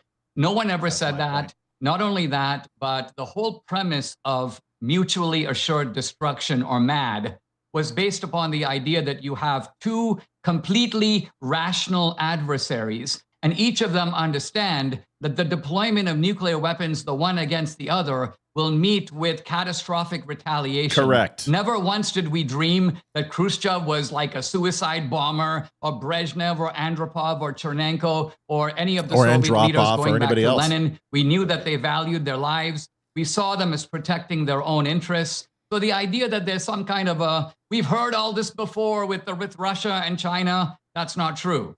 The idea of negotiating with the Soviet Union was the liberal idea. It was the idea that when you make treaties, people behave themselves. And I think Reagan exposed that to be fundamentally stupid. It misses what human nature is all about. It misses the lessons of Machiavelli and Clausewitz and Sun Tzu. Right. It misses the idea that treaties are simply disguised ways that powerful countries advance their own interests. No one is going to sit down and make a treaty because they want to. You make treaties because you have to. You make treaties by and large in which you concede things that you would have lost anyway on the battlefield. Now let's look at Iran, for example. If it's true, first of all, a word about Mossadegh. I heard Nick use the word democratically elected. Mossadegh was not democratically elected. He was not elected by the Iranian people. He was not. He was, in fact, appointed by the Shah. Let's remember that the Shah was in power in 1953. So if you have a dictator who's running the country, how does someone get democratically elected? So I think this is actually taking up a talking point from the left, and a bogus talking point also. By the way, the first thing that Mossadegh did when he came in, he dissolved parliament. So this democratically elected guy dissolves the very parliament that supposedly put him into power. So he was an autocrat, in some ways no different than the Shah. We talked about this just the other night when I was talking about... Dinesh. Oh, no, we were talking about Mossadegh, and we were talking about how he wanted to nationalize energy. And this would have put the Europe in a massive hole before the nuclear arms race with Russia, which was also the second largest when it came to mass producing energy for Europe. You look at the Middle East. England came to us and had the United States interfere and interject with Iran. He's right about that. But the reasons is not that Mossadegh was just some peaceful, loving person. He wanted to nationalize and radicalize Iran, wanted to take them off the global market, which essentially would have shut down, all intents and purposes, free trade and energy production in the Middle East, which would have globally made an impact. We had just seen the remnants of World War II and what that created with Japan.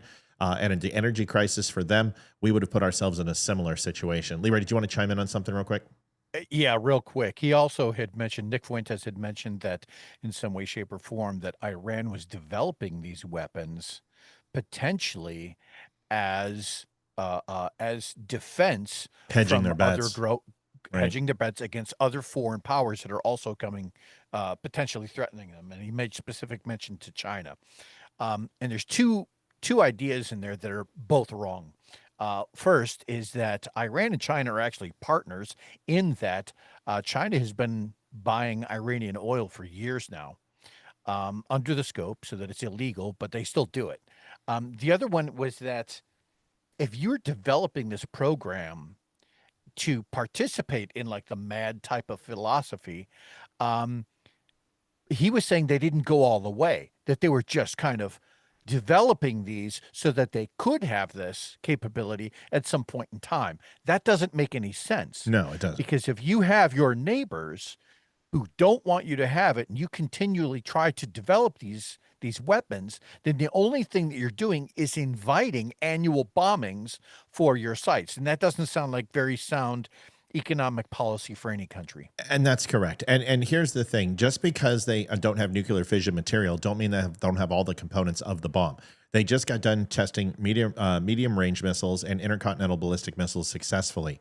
Iran just did this 9 months ago. So the fact that they have all the components and are ready made, if we knew that somebody was building all the keys to the bomb minus fission material, would we say, oh no? Well, what if it was that they had the fission material and everything, but they hadn't tested an ICBM successfully? You would have something like North Korea. And everybody knows that North Korea, you don't want them to have a bomb. Well, the same thing is true for Iran. The difference between North Korea, Taiwan, and Japan is that they're not running proxy to destabilize the Middle East and believe that death to the infidel and the white devil and the Jew devil needs to take place. I understand what he's saying. And yes, the propaganda that came out of the commie Reds were the same thing you saw in Moscow. Is the same thing you saw in Leningrad about Americans. Yes, the propaganda was real, but the State Department didn't think that. If you go ahead and take a look at the argumentation that they had during Cuba, and you take a look at the UN and the arguments that they had, these were chess matches back and forth. There was a level of respect that Russia had with the United Nations and the world community, even though they were, in all intents and purposes, the aggressor. So to sit here and say that Iran is just this, they're just like Taiwan and Japan, they're a peaceful nation. That's not true. They're running proxy. They run Hezbollah. They fund Hezbollah, Hamas, the Houthis, JIP.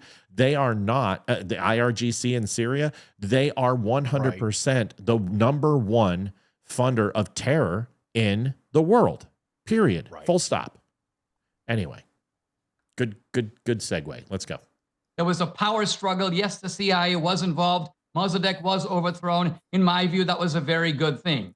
Now, some people will say, well, that's what caused the Iranian Revolution. Wrong. The Mossadegh business was in 1953. The Iranian Revolution was in 1979. Are you telling me that the Iranians were really mad, but they decided to go on a 25-year vacation and then decided, okay, now let's work ourselves up into a frenzy 25 years later? The reason we got Iran is basically because of Jimmy Carter. Jimmy Carter decided that the Shah was a despot. He didn't want to support the secret police. He pulled the Persian rug out from the Shah, and basically we got Khomeini. So this is the nincompooperi of Jimmy Carter. He tried to get rid of what he saw as the bad guy, and we got the worst guy. Nick like that. So Nick, respond to that, but I wasn't going to jump in a bunch. This is a great debate, but we're kind of doing a history lesson, debating history. Go as long as you guys want. We go 3 hours if you want. I hope we get into the current stuff, the FATWA, Trump saying they may have a peace deal Monday, the Israel lobby, all of that. But I'm going to stop there. Nick, come back. You guys start going back and forth here. Sure. I would come back and, I don't want to turn it into a big history thing about the Soviet Union and communism, but I would say that's simply not true. I mean, it was credible. And this is what the Pentagon believed in the late 60s and early 70s, is that the Soviets thought that they could survive a first strike against the United States. The idea that mutually assured destruction was always the law of the land. There's this revolution in diplomacy because of nukes. It's just belied by doctrine. And during the 60s and 70s, we believed the Soviets were more powerful than us. They had more nukes than us. And we thought that they were going to strike us first. They thought they could survive it. And the rhetoric about the Soviets was the same. They have this global ambition, domino theory. They want a global revolution. It was exact same stuff that they say about Iran. And yet we never invaded the Soviet Union. We didn't need regime change in the Soviet Union and to go in and decapitate the regime with airstrikes. It just isn't true. We negotiated. I don't mean to just hit on Nick, but what he's saying isn't true, right? No, one of the largest secret proving Dinesh's point. I know. One of the largest secret. Sorry, I was just going to make a point. One of the largest secret wars that have ever taken place in the intelligence community was the FBI versus the Politburo and KGB and CIA. You're talking over 4,000 agents on each side were killed. This was a secret war that was happening on U.S. soil and in Russia, trying to get into the nuclear facilities, trying to turn agents, human intelligence. This was a massive push of Reagan in the 80s. So to sit here and say that they weren't running a proxy war, they were. It was just between the intelligence communities. To say that there weren't political assassinations is a complete lie. To say that there were nuclear scientists that were not killed is a complete lie. To say that people who were oligarchs and funding Russia ahead of this and moving them forward because they were essentially a bankrupted country, even when they were in the arms race, were murdered and killed by the United States. So to sit here and say that we just negotiated is bullshit. The reason why we negotiated, and you take a look at the Berlin Wall, is that the German people rejected and repudiated socialism after having a Nazi regime. With the pressure of the United States, with us also sending human intelligence and intelligence agencies in there, the Office of Strategical Services in World War II, the CIA later, you had an amazing affront that was actually crippling Russia's intelligence communications in Germany. They were putting up fronts in Hungary and Afghanistan. They were funding Afghanistan. This created the Vietnam for Russia and bankrupted them. So to say that we absolutely just did this with just roses and chocolates, it's bullshit. We put economic constraints, political pressure on them from the world, and then we isolated them with all of the conflicts that they were invested in to expand like they always try to do, and it bankrupted Russia. Then they came. Then they negotiated when they were crippled and they had their hat in hand. Leroy, go. Well, I think he also fails to acknowledge the fact that not all government agencies were convinced that Russia was going to strike. Right. Certainly everyone was aware of the buildup, but what Nick is saying is that somehow universally understood throughout every branch of government was, oh, Russia wants to strike, so we have to build up first. And that's not true. That is a blanket statement that probably only applies to the very high upper echelons of either the intelligence agencies or politicians. Right. And so 80% of the government, I would speculate, did not necessarily believe that. So he's kind of picking and choosing some of his facts here. And also, let's also consider this, is if you take a look at MacArthur and his thoughts on Russia Red, if you take a look at what Patton said also, and Douglas MacArthur said at the end of World War II, McCarthyism is what I'm talking about, excuse me, MacArthur and Patton both wanted to invade after dropping the nuke on Hiroshima and Nagasaki, and then go and march to the Kremlin and take Russia because they felt that they would be the next power. Those thoughts continued through the Cuban Missile Crisis. It carried through the Cold War. And there are military bodies in place who truly did believe that Russia was this. Nick's right. But there was also opposition. Kennedy was a huge proponent of not going into Russia, to not have conflict. This is why he did the backdoor communique with Khrushchev and sent Bobby Kennedy over to the Russian embassy and worked through a KGB agent inside D.C. who they identified and was working out of the embassy to make a backdoor deal with Khrushchev. Folks, this is just a simplistic view of history. And it's what usually is typical from the Groypers and the Nick guys, is they have some good talking points, but they are not talking to somebody like just some twit on Dean Withers on TikTok. This is Dinesh D'Souza. The man is intelligent. It would be like talking to myself or Leroy. We're not stupid people. We know our facts. We know our shit. So sorry to interrupt, but it's important to call a spade a spade. I'm sorry to hit Nick. If Dinesh starts spewing bullshit, I'll hit him. I would say that's in the first place, but we don't need to relitigate the history of the Cold War. And the second place of Mossadegh is really neither here nor there, the exact particularities here. The point is this: the United States and Israel pursue regime change across the entire region. That's the point I'm trying to make, and I didn't get to finish in my opening statement. We overthrew Iran's government once, and you admit it's a CIA coup in 1953. In 1979, the people are furious because of the secret police, because of the white revolution, because of the reforms that were made under the Shah. They overthrow the Shah's government, the Western-backed government, because they saw it as a puppet. And the Islamic Revolution enjoyed broad support in Iranian society. What took place ever since then is regime change, one regime change operation after another. Afghanistan, Iraq, Libya, Egypt, Syria, you name it, whether it's the Arab Spring and it's these soft power color revolution coups, or it's ground wars, or it's civil wars. That's the business we do.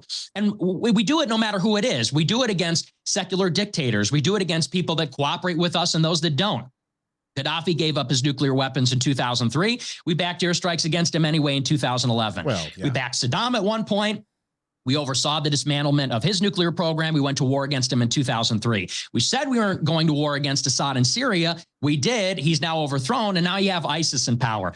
This is the history of the Middle East. And this gets to the reason of why Iran wants a nuclear weapon. It's not because they want to kill everybody. It's not because they're fanatical and we can't negotiate and they're trying to bring about the end times and the eschaton. It's because they want to deter the same fate, regime change, would happen to all of their neighbors. That makes them rational. Okay, let me stop you. I said I won't interrupt. You guys are both too polite. Every 2 or 3 minutes, I'm going to make you pause. That goes back to what Dinesh was just saying earlier. He's like, when North Korea has nukes, we say, sir. I don't want to hear Alex. CJ Jenkins. Hi, Matthew and Leroy. Great show as always. $21.10. Thank you so much, CJ. And folks, we're at 131.10. We want to keep this going tonight, but we haven't even broken even tonight on this stream. So if you guys could help out with donations, we'd appreciate it. The key mullahs made a very key admission. He said, this is not about Iran. This is about Islam. Right there, you get the heart of the matter. These mullahs, and yes, there was a broad-based Iranian revolution, but the mullahs in that power struggle took power. And they have ruled dictatorially over Iran now since 1979. They've made the Iranian revolution semi-permanent. But the key to understanding that revolution, going all the way back from when they seized the American hostages to the strike on Beirut, 1982, to the fact that Iran has been sponsoring terrorism, not just in the region. They have tentacles in Venezuela. They have tentacles in South America. They have cells in the United States. They are making an alliance with Russia and China to create a kind of axis of power. So to the degree, Nick, that you're saying that this is, a global chessboard, I agree. And I think that, in a way, puts an interesting question for us, which is that isn't it a fact that there is a jihadi or radical strain of Islam? This ultimately is what is driving a lot of these radical That was Muslims, our point earlier. Right? They are Hezbollah, Hamas. It doesn't matter whether they're Shia or Sunni. Hamas is Kurds. Sunni. Why is Iran funding Hamas? Because they don't care about those distinctions at the end of the day. At the end of the day, they care about whether you're an infidel, yes or no. Correct. This radical Islam is a global ideology. Look, you can say the mullahs keep saying it. I don't believe it, but you should believe it. When the Russians said that they wanted a global triumph of communism, they meant it. We took it seriously. And by the way, we didn't end the Soviet Union through some sort of a treaty. We ended the Soviet Union by bankrupting them. Reagan ultimately defeated them in the Cold War. I just wonder if I just said that or something. Jeez Louise, right? I wonder. I'll debate Dinesh D'Souza. It was not a treaty. So will Leroy, damn it. It was they were out of gas. They couldn't compete in an arms race. That's right. That's correct. We were building MX missiles and putting multiple warheads on them. We were building a missile shield. Yes. We were supporting guerrilla revolutions around the world. That's ultimately Afghanistan became, by their own admission, a bleeding wound. So this is why the Soviets gave in. Get him, Dinesh. Tell him those facts, damn it. They didn't give in. No country ever gives in because of a treaty. The idea that communism abolished itself. That's right. Eastern Europe was freed because we put a piece of paper in front of them and went, oh, okay, let's get rid of all of this stuff. We were once a global empire. We'll now become a second-rate superpower. That's not how it happened at all. And that's a misunderstanding of Iran. Islam is a conquering force. The Muslims came out of the Arabian desert. What they're going to How do you think they conquered the Holy Land? They already did. Well, first of all, there's nothing wait, Dinesh is disagreeing with everything because Nick's interpretation of the facts are cherry-picked and one-sided. Dinesh has just said exactly what I just said for 5 minutes. Just listen to it. It's exactly what I just said. And so either Dinesh and I are being trained and prepped by the same lie team, or the facts are undisputable. And although Nick is touching and scratching on the surface, what he is doing is that he is debating to prove his point. And Dinesh D'Souza is debating to disprove Nick's points. There is a very big difference in debate, and this is why Dinesh is mopping him right now. Leroy, real quick. No, I was just looking for the bigger picture. Like, I think we can agree, hopefully at the end of the debate, that both of these guys could see the evil that is Iran. Right. But... like, what are we discussing exactly here? The real thing is Nick hates Jews, and he will go there. That's my point. He will. He's not going to do it yet. He's trying to make the debate that Muslims are not evil, and especially radical Muslims are not the reason for the instability in the Middle East, that it's America involvement and regime change. That is a symptom, but it is not the disease. And the disease is radical Muslims and overthrows. It is the Muslims, when they're not killing Jews, they're killing each other. And the Shiites, the Kurds, and the Sunnis have been at each other for 3,000 years. Right. So to sit here and pretend that it's the United States that somehow fucked up the Middle East when it was already fucked up as Hogan's goat, this is what Nick is doing. So he's going to switch to the Jews soon. It will ultimately be that the United States is a lapdog for the Jews. He's trying to set that up, and Dinesh will not let him, which is beautiful. Here's the rest. They took Jerusalem. They took Syria. They took Jordan. They conquered Iran by force. That's how they got it. They are the occupier of Iran. Okay, Dinesh, and by the way, you're both very smart men. I've studied the history. You're both, accurate in the basic facts. Very interesting. A lot. I'm not saying the general public's dumb, but even really smart political people, most of them can't find Iran on a map.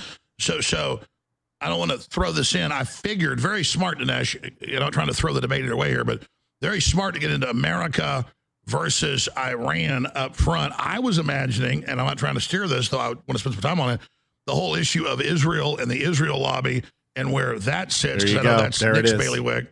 And, so that's just something I'm throwing out there as well, because that's why a lot of Americans have seen, I'm not saying I love the Islamists or any of this, but we've seen regime change. Now, the former head of Al-Qaeda in charge of Syria, we see, Hamas being, Israel helped set it up, as a counterbalance. Then we've got, Iran, all of this.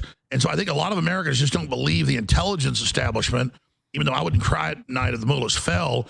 So, what about the AIPAC Israel issue in all of this, Dinesh, for like a minute? Well, can I respond actually to what he said? Sorry, I apologize. Go ahead. No, you're fine. I just want to have equal time. But I mean, with regard to this, there is just like this, and, forgive me if this sounds, I'm trying to be cordial here, but I do believe there is this engine in the United States from the conservative movement that says it is about Islam. This is Glenn Beck's book. This is sort of the Fox News mantra. It is Islam. Islam is the problem. And I'm not an Islamist. I'm a Catholic. I'm not pro-Islam. And I wouldn't even call myself pro-Iran. I'm pro-America. And to sort of narrow the discussion, let's talk about Islamism. Let's talk about jihadism. I agree with you. There is an element of jihadism in the Middle East. There are these radical Muslims that they want to return to the faith of the pious ones, the ancient Muslims, the first 2 and 3 generations of Muslims. They come from Saudi Arabia. Hezbollah, Hamas, the Iranian-backed groups do not attack Americans on American soil. They're not global powers. They're local powers. They're regional powers. They don't attack the United States. They may attack the United States in Beirut or Iraq because the United States is in their territory. We're in the Middle East. We're in their neighborhood. We're backing Israel's brutal war on Lebanon in the 80s, where they commit massacres, castrating people, scalping people, brutal atrocities that are well documented that Israel, their own commission blames Ariel Sharon for this, the defense minister. So, they don't attack us on our soil. The terrorists that do attack us are Wahhabist. They're Salafist. That comes from Saudi Arabia. Saudi Arabia spent billions of dollars promoting Wahhabism, which is the ideology of Al-Qaeda, of ISIS. We backed the Mujahideen in Afghanistan. We backed bin Laden. We do arms deals with Saudi Arabia. And you know what? To some extent, this radicalism is going away. And it came from Turkey, Saudi Arabia, Qatar, these other places. And it's going away because we made a deal with Mohammed bin Salman. We did arms deals throughout. We're allies throughout, buy oil from them throughout. We didn't invade Saudi Arabia and install a Western liberal democracy. We don't like your regime. We're going to drop bombs on you. We negotiated with them over time. And by the way, they were the biggest problem. As far as Iran is concerned, it's important to analytically determine their strategic interest, because that's how you determine what we have to do about it. Israel wants regime change in Iran. That's why Iran wants a bomb to deter this, which is a credible fear. Now, the United States won't let Iran have the bomb. Now, if you want to give Iran the Soviet Union treatment and bankrupt them through maximum pressure and sanctions, that's what we were doing. But you're calling for regime change. We didn't do regime change in the Soviet Union. We allowed them, and we went in there, actually. George Bush managed. Please tell me who Boris Yeltsin was. And if you think that he was the Politburo's top 10, you're absolutely full of shit. It baffles me when people don't actually do the research on the things that they say. But if you're assuming that Boris Yeltsin, the thing about the Russian premiers, the thing about the Russian leaders that were handpicked by the Politburo, by the KGB, by the oligarchs, the U.S. was wrong about every single one of them. They had no idea Andropov wasn't on the frickin' list. Khrushchev wasn't on the list. Gorbachev wasn't on the list. The thing and the way that they pick the people who are in power in Russia is done by almost like a power ranking flow chart.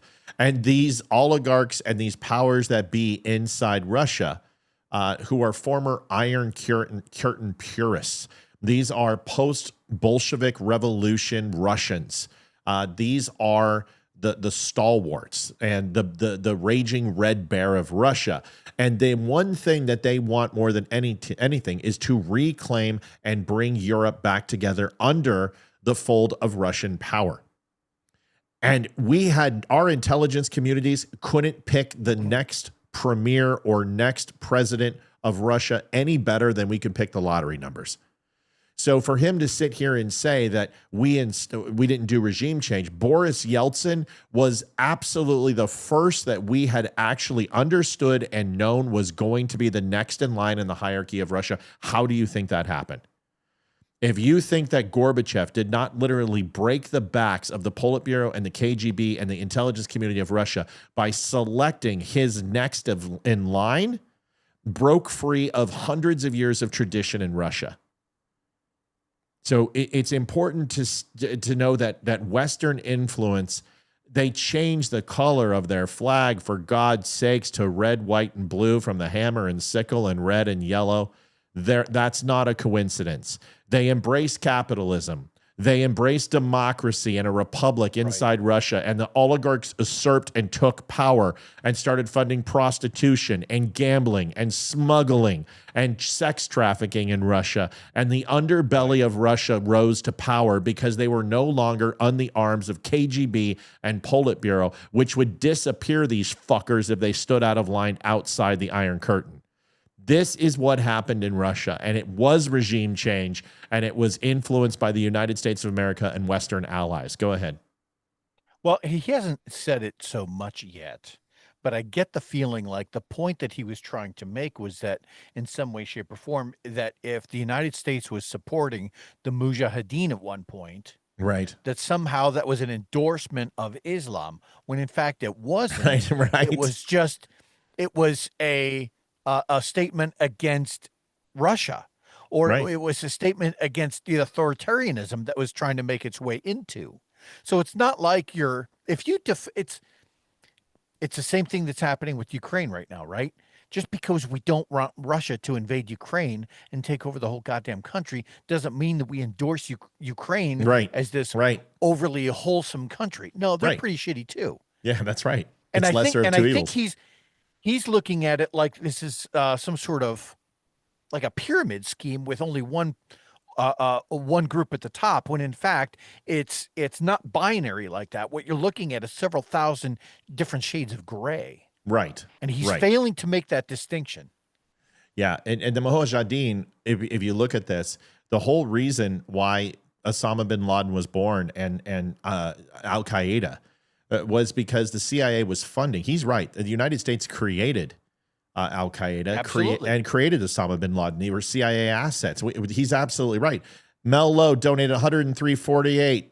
Go to goal. Thank you, Mel. Thank you, Mel. We love it. We need to. I mean, this is a great fucking show, folks. If we don't donate tonight, what are we doing? Because tonight's the night. Because you're getting four fairly intelligent people giving you some information here that you can use to base your current information on and your future decisions on. And this is a history, and it's good. And it's not that Nick has not revealed himself yet. He's about to. He has to. I mean, he has to do it for his looks and his gripers and the people following him. Yeah. You're going to hear it shortly. He's setting it up. He's going to move to the Jewish piece in a second. But needless to say, he's right about some things. But once again, when we talk about the virus, when we talk about the disease, he's talking about symptoms. And he's trying to stack these things in a certain way that will lead him to his ultimate conclusion. They don't. And this is where Dinesh is winning, is because every time Nick makes a fallacy argument or tries to go ahead and insert his own historical perspective, Dinesh slaps him, just like we are. All right, let's listen. Dinesh has that really quick ability to recognize that as it's happening and say, no, wait a second, that's wrong. And I love that about him. Let's listen to Nick. Let's give him a chance to talk. Sorry to interrupt so much. I don't want to make it feel like we're ganging up on him, but he is wrong. That I think in a good way, we managed a peaceful transition of power after a long... One more thing. I want to say hello to the 372 people on. We have a whole bunch on. Facebook is throttling the shit out of this. Twitter, thank you. 300 people on Twitter, 23 on YouTube. Facebook is throttling this like no other. But we want to say thank you for being on. If it's your first time on, please follow, share, like, and subscribe. Period of soft power and smart power that we used against them. You're saying we need to go in and invade Iran, or not maybe invade Iran, but force them to have regime change with CIA operations, foreign media, maximum pressure sanctions, backing Israeli operations. And I would say that's not in America's interest. That's what Israel wants. That's not what we want. Regime change has a terrible track record from Libya, Egypt, Iraq, Syria. There's zero success stories. I think that I agree with you in some sense. We don't want a nuclear Iran. Iraq is extremely successful. It went through some serious pain points, but Iraq is actually doing very, very well with the change that they had. So I'm just saying, and Syria is on the precipice of joining the Abraham Accords, which looks like it could do well. Yes, I understand there's a former... That is crazy. Yeah, I know. Given where they were at 10 years ago. I know. That is crazy. But look at United Arab Emirates. Look at Jordan. Look at where Yemen is at. Is it pushing against the western edge of the Houthis? The Arabs want this shit to stop. But we need to understand why we're on the threshold of one, and that has to do with Israel's ambitious and aggressive actions. In my opinion, the move is restrain Israel, stop them from attacking Iran, get Iran to come back to the table, and try to get them to agree to some kind of framework like the JCPOA. And maybe we could talk about the JCPOA, because to me, that is the most important precedent to all of this. I am trying to equal time. I was throwing a quick question back to Dinesh to give you a longer response, because I'm glad we're having this debate. I just figured it would be about the current situation. I love the history, but we're kind of still in that, and I'm glad you guys are so informed and trying to educate people. But just in general, you guys go wherever you want, counter back what he was saying, Dinesh. But then I would like to just interject the current crisis. Where do you see it going? The fatwa, Trump saying, "I'm going to kill." You're lucky I don't kill you. I might kill you, the Iranian leader, which I support Trump and love him. Yeah, if you're on Facebook, on your computer or phone, you can like it there. And on TV, I don't know if you can like it, but All likes, shares, and subscribes help. Thank you. But, you know, that was provocative. I mean, and also ask you guys where you think this is going, and is there a path for peace? And then a larger debate, which I figured you guys would get into first, about the Israel lobby. All right, let me say some things about regime change to lay a foundation of what I think the MAGA view on this is. Because I think the MAGA view on this is a repudiation of Bush, but it's not a repudiation of Reagan. In fact, it's a restatement of the Reagan principles, although admittedly in a very different situation. Obviously, in the 70s and 80s, the Reagan focus was on the Soviet Empire. The situation now is totally different. But there are a lot of really bad regimes in the world. And these are regimes that harm our interests in all kinds of ways. So ask a simple question. Is it in our interest for these really bad regimes, and I'll be happy to go through a list and we can agree on what they are, would it be a good idea for these regimes to have change?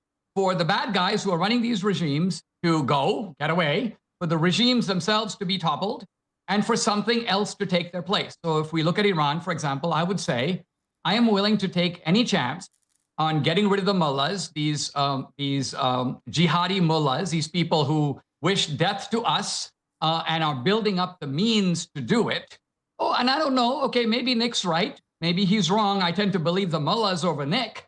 They say that they want to have global jihad. They say that they want a global caliphate. They say that they're building up the strength to do it. They're allying with other people who certainly do have nuclear weapons. Real quick, Thomas Griffiths says, I would love to see Jordan Peterson in this debate. Can I just be honest with you? With all Jordan would do that well. Jordan would get mopped. He's right. Leroy's right. Why. Yeah, I'll tell you why too, but let Leroy do it. I'll tell you why too. Jordan's background is more in psychology and in connecting those psychological arguments with one of religion, right? He does dabble in the idea of authoritarianism a little bit, but I'll tell you who would be the better person to have in here. Honestly, Dennis Prager. Oh, Prager would do fairly well on this, but yeah. But Dennis Prager would be cheerleader too. At least Dinesh is agreeing with some things with Nick, which I appreciate because Nick is right about some things that he's saying in regards to regime change. I happen to agree with him. I think there's a very big difference between Bush's regime change and Reagan's. Honestly, Reagan's regime change was co-opted. So where Bush's was daddy's, 20-year plan. So what would my dad have done? Yeah, that's right. So that's the difference. And all of daddy's cronies told him what his dad would do. Oh, well, let me tell you what your father would do.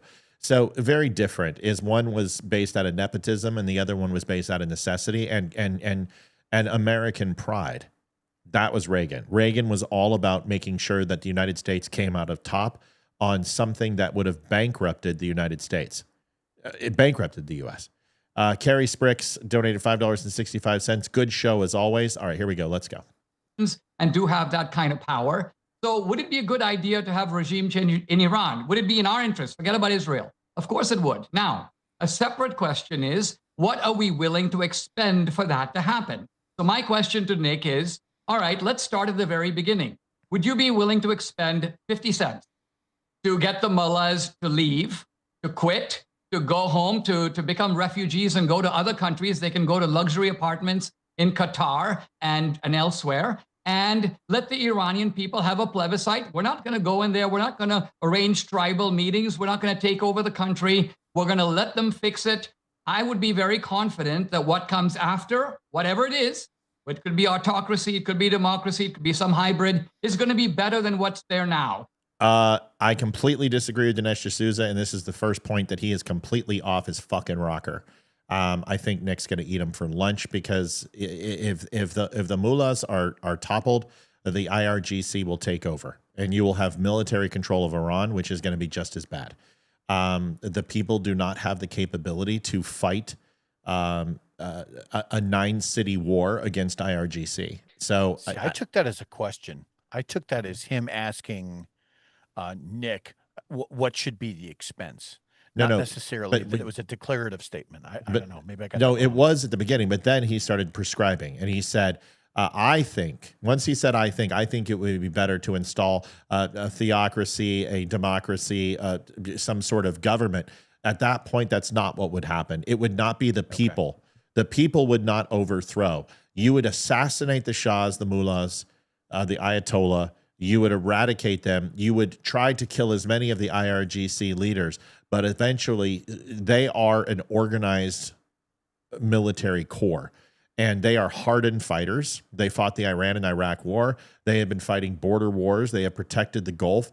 They have done insurgencies through Syria. The IRGC is very powerful, and it's multi-country based. They would take power. 30,000 troops would take over. That is my fear if we eliminate what currently is there, because they're not going to go quietly. Those people are not going to go quietly. But let's listen to the rest of what he said. I liked it until he said, I think. So I think Nick is so blinded by his hatred of Israel that he's losing sight of America first. He's become automatically friendly to the mullah. So he's giving them a much more rational account of the Iranian interest than he even gives of American interest. No, I think he pissed every them time off. he talks about America, he uses the phrase we. But let's remember that we've had alternating regimes between Republicans and Democrats. So he mentioned the Arab Spring. The Arab Spring was basically an anti-American operation organized with the help of Barack Obama. Barack Obama wants Iran to have nukes.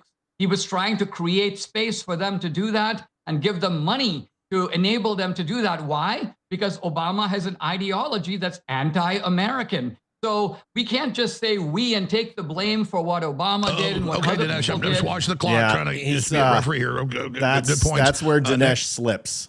Get him. Well, that's a lot to tackle there. I would say in the first place, and I have to address this first just to get it out of the way. When you say we take the mullahs at their word, you're citing obscure one of their clerical leaders, and you say, well, that guy said it's about Islam. That defines their whole regime.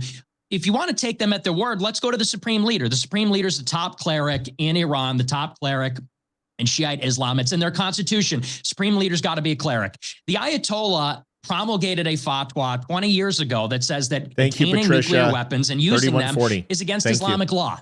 And that has been cited over and over again in 2005, in 2015. In recent negotiations, they say the supreme leader says it's contrary, and I could give you the quotes, completely to Islamic doctrine to have nuclear weapons. So you can't have it both ways. You can't say we're going to take them at their word when one guy in the government says we're going to take over the world, but you can't have it both ways and say we can't listen to the supreme leader say we don't want nuclear weapons. We have to do one or the other. I'll just say that first.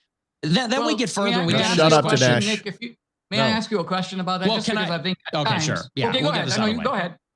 Go ahead. Okay. Well, so, and then with regard to regime change, I would contend that regime change is just not desirable. You say, well, how much are you willing to expend to pursue regime change? I'm saying I don't think it's desirable. And here's the evidence for this. You say, well, I'm confident something better will happen. There'll be this democratic plebiscite. What is the history of regime change? When Hosni Mubarak was overthrown in Egypt, you got the Muslim Brotherhood, Islamism, Mohammed Morsi. When Gaddafi was overthrown, you get warlords, you get civil war. When Syria was overthrown, you get ISIS. You get this guy al-Julani, who's literally from ISIS and al-Qaeda. In Afghanistan, you still have the Taliban. If we overthrow Iran, and by the way, here's the other evidence. When Israel attacked Iran 2 weeks ago, they thought that the government would collapse and the people would rise up and they would overthrow the government. This is what they said for years. The opposite happened. The people rallied to the supreme leader. They said, we're under attack from a foreign entity. They actually rallied in the streets. And there were major funeral processions for the martyrs, the IRGC leaders that were killed. They rallied behind the government. If anything, if this government goes down, I don't know where you think we're going to get something better. We're going to get something more hardcore. The reason why it matters to articulate Iran's he's right. He's right. He's not right about why the people. He is. Yeah, he's not right about why the people went ahead and marched in the streets. They did that because when there's a gun to your head, or you're on the shit list of the mullahs or the clerics or the shahs or the IRGC, you go and the emperor has no clothes. You know what I mean? And you got to save your life. So they are under duress. They are under constant duress. The one thing he continues to forget, I don't care what the supreme leader also said that Israel and the United States surrendered to them after their launch into Qatar. So don't give me this shit that this guy's fucking based because of a fatwa. Because what he says on the world stage and what he says to his people and Iranian propaganda and TV are two different things. He said that Israel and the United States surrendered as they rained holy hellfire down on American bases and Israel. So give me a break, okay? They say a lot of things, but in the end, it's the actions that matter. Iran proxies and has invested in almost $1 trillion in nuclear facilities that they buried under bunkers and ground hundreds of feet deep. You do not do that when you're building a fucking nuclear reactor for a new microwave or a refrigerator or a new Muslim goat ice cream truck, okay? We know why they put them under hardened bunkers. They have put billions of dollars of Obama's money and U.S. money that we freed up, $150 billion and $1.5 billion in pallets of cash to kill U.S. servicemen and women and Jews and Sauds. This is indisputable. So to sit here and say a fatwa was released where he ultimately makes a commitment that it's against religious doctrine to use nukes, that's wonderful when a person is holding a fucking hammer behind their back and holds flowers in their left hand, because that's what he's doing. He's holding out flowers and you're ignoring the hammer that's about ready to crack you over the fucking skull. Naive, Nick, but he happens to be absolutely right about the regime change. Go ahead, Leroy. No, I was going to say I would agree with that. If we would expect Iran to change to somehow adopt our value system, I think that's pretty short-sighted. I said it while they were talking. I probably should stop doing that, but power loves a vacuum, right? Mm-hmm. And so it doesn't matter, what the regime is. If it's an authoritarian regime, once it falls, doesn't matter who we install.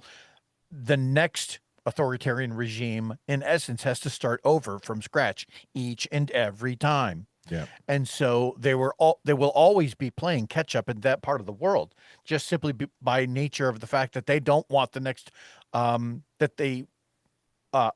want the next authoritarian to be from anybody outside their own party. Right. So I don't know. I agree with Nick. I think this is he wins on this. Iran would be in this cyclical pattern of just the next Ayatollah, the next authoritarian, the next Hitler for that part of the world.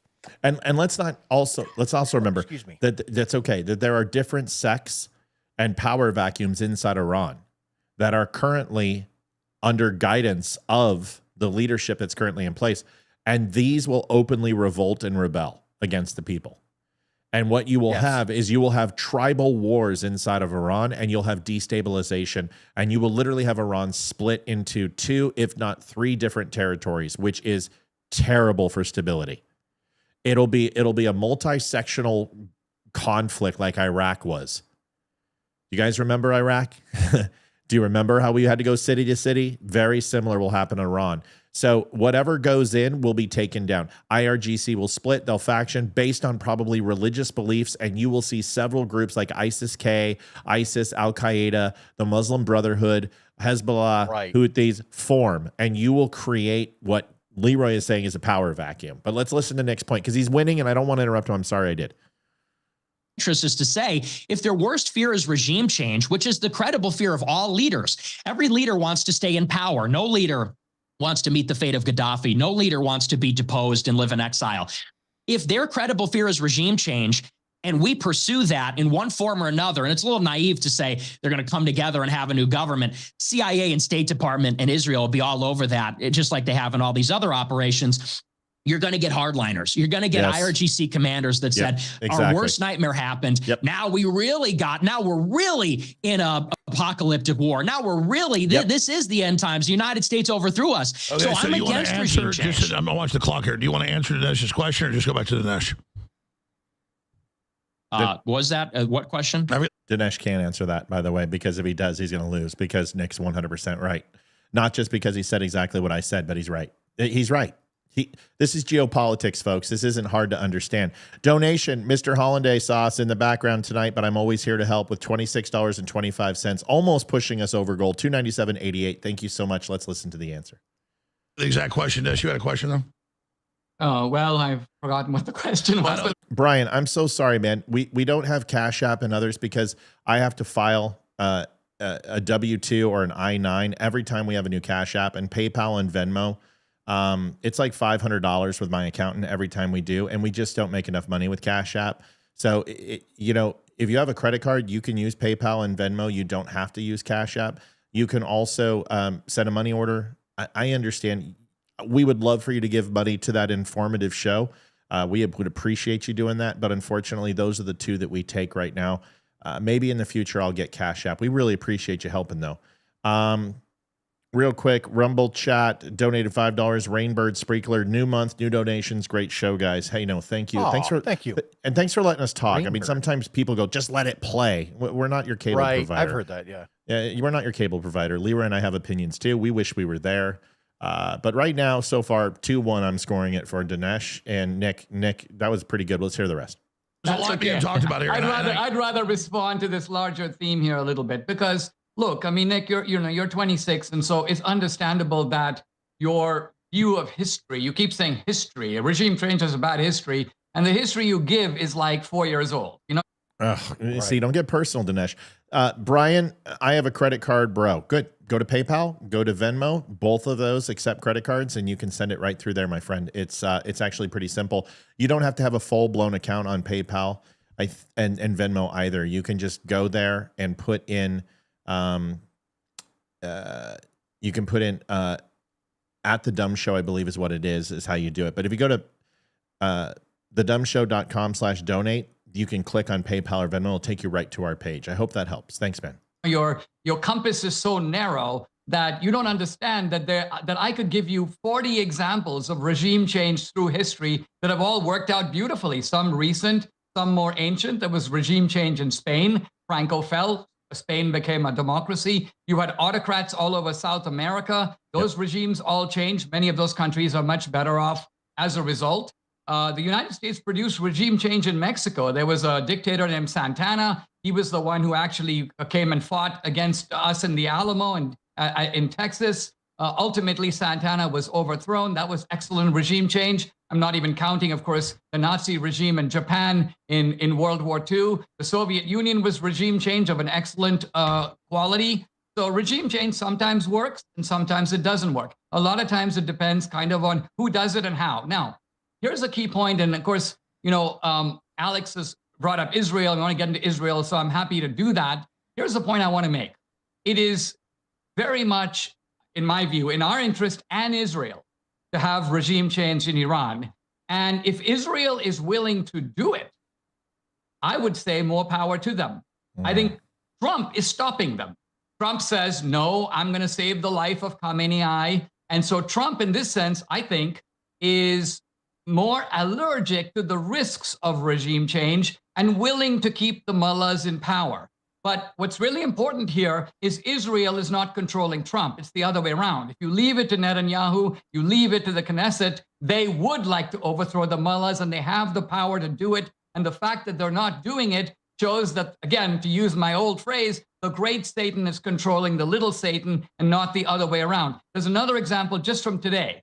Trump is basically pressuring Netanyahu to have a 60-day ceasefire in Gaza. Now, first of all, Israel has every moral right to level Gaza. And what I mean by that is, quite honestly, when a country attacks you, when you are invaded, just like if there's a home invasion, some guy comes into my house, rapes my wife, kills my daughter, kills my kids, and then he runs away and I chase after him. And of course, I chase his car down, I stop him.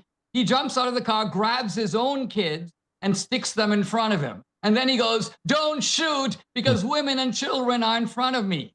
No, what you've done, you put your children in danger, first by invading my house and second by using them as human shields. I am not under any moral strictures based on what you did to me. I have every right to attempt to destroy you, and the suffering of your women and children is the result of your actions and not mine. So my point is, once you had October 7th, and October 7th, by the way, bankrolled by Iran, planned in Iran, Israel has every right, strategic, moral, political, to strike out at Gaza and to strike at Iran. And so the United States is the one that's tying their hands. And so once again, even with this Gaza treaty, you can see that the man in charge, the numero uno, is not Netanyahu, it's Trump. Okay, so I want Nick to be able to come back. I got to say something here.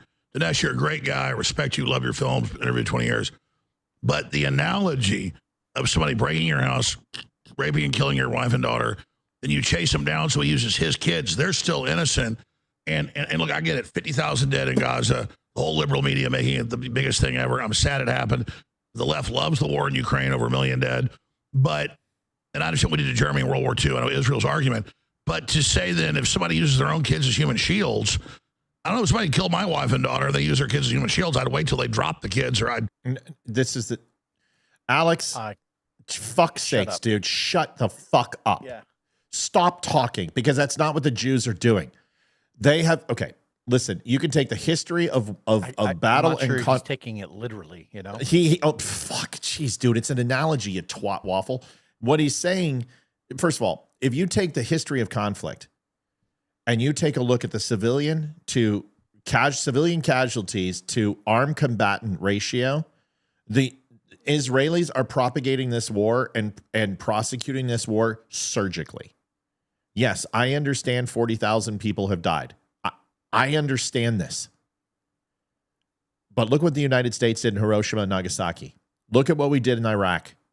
Look at what Clinton, Bush, Biden, and Obama did over their 20 years in office.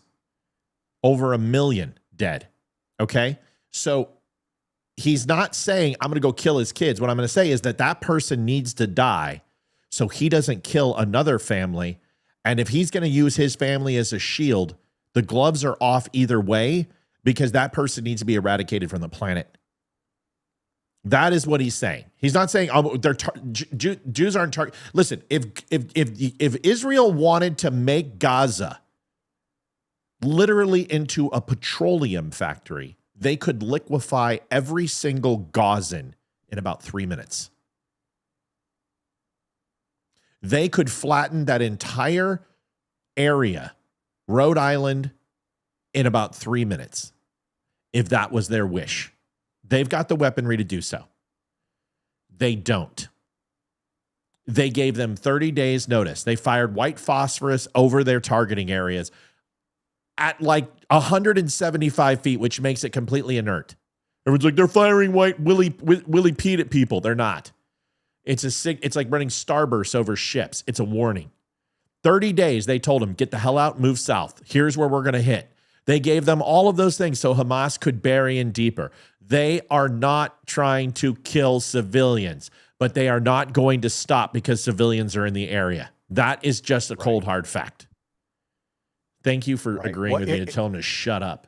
God. It was funny that all Alex got out of that was that somehow Israel was targeting innocent people rather than understanding that Iran is using innocent people as shields. Correct. It was surprising that he confused that.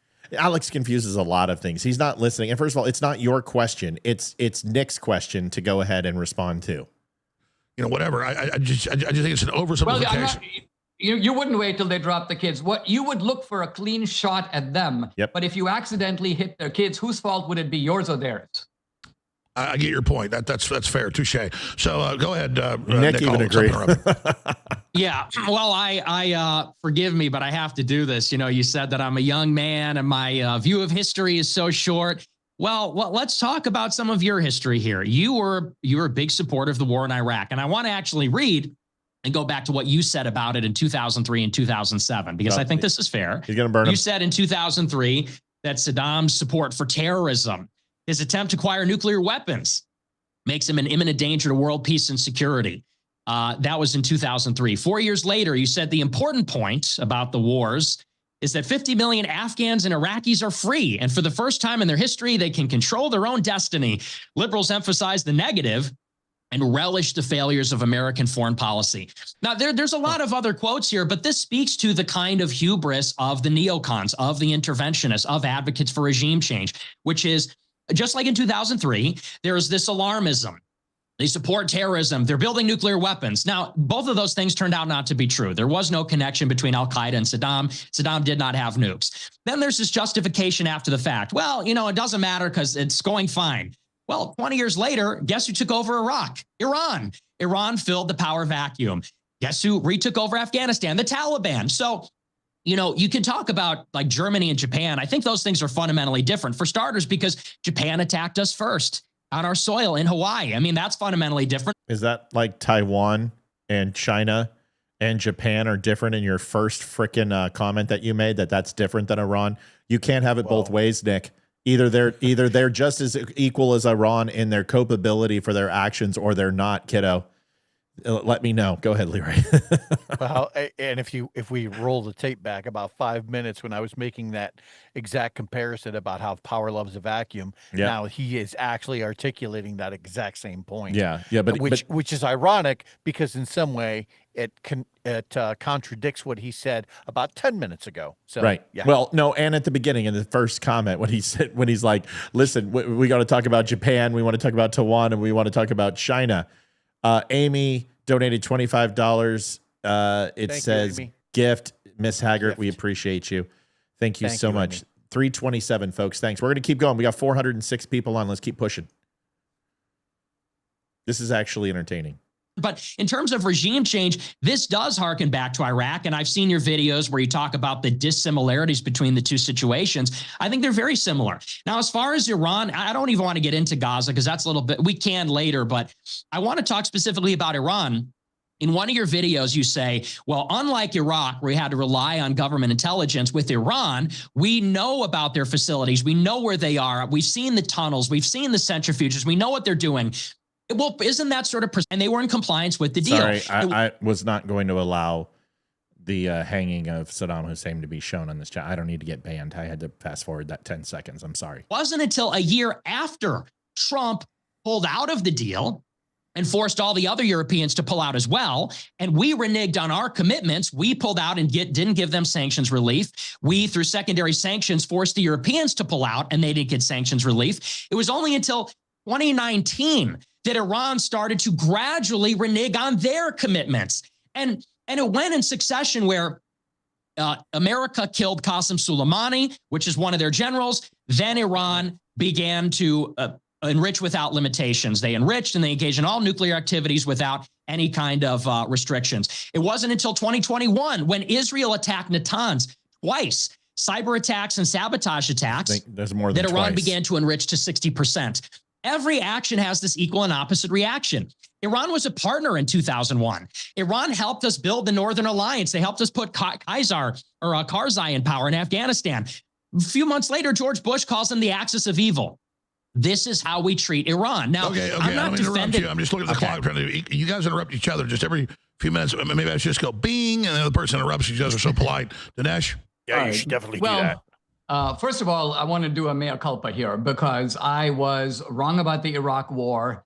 Not because I said Iraq had about the Iraq war, not because I said Iraq had nuclear weapons. Of course, you remember with George W. Bush, the claim was that they had these so-called weapons of mass destruction. Not quite the same as nukes, but the idea was it could be chemical weapons. It could be a weapon that could kill a large number of people. Now, this information, which was given to us from high levels in the U.S. government, I think was the first case of where we learned that we can't always trust the government. And we can't trust the government because these intelligence agencies have their own agenda. And this was a neocon scam. And I got to say, I might have been. Can I just say that the SWW, the SKW, MI6, the CIA, and Mossad all said that there were weapons of mass, and Polish intelligence said too. Oh, that's SWK. So all major intelligence agencies were saying the same thing. I'm not making excuses. Go ahead, Leroy. I wonder how much of that came from this thing that a lot of people don't really know this, but intelligence agencies, a lot of times when they share their information, they will then reword it, re-release it under their own title with their own letterhead, and then call it a brand new report. And really all I've done is Control C, Control V.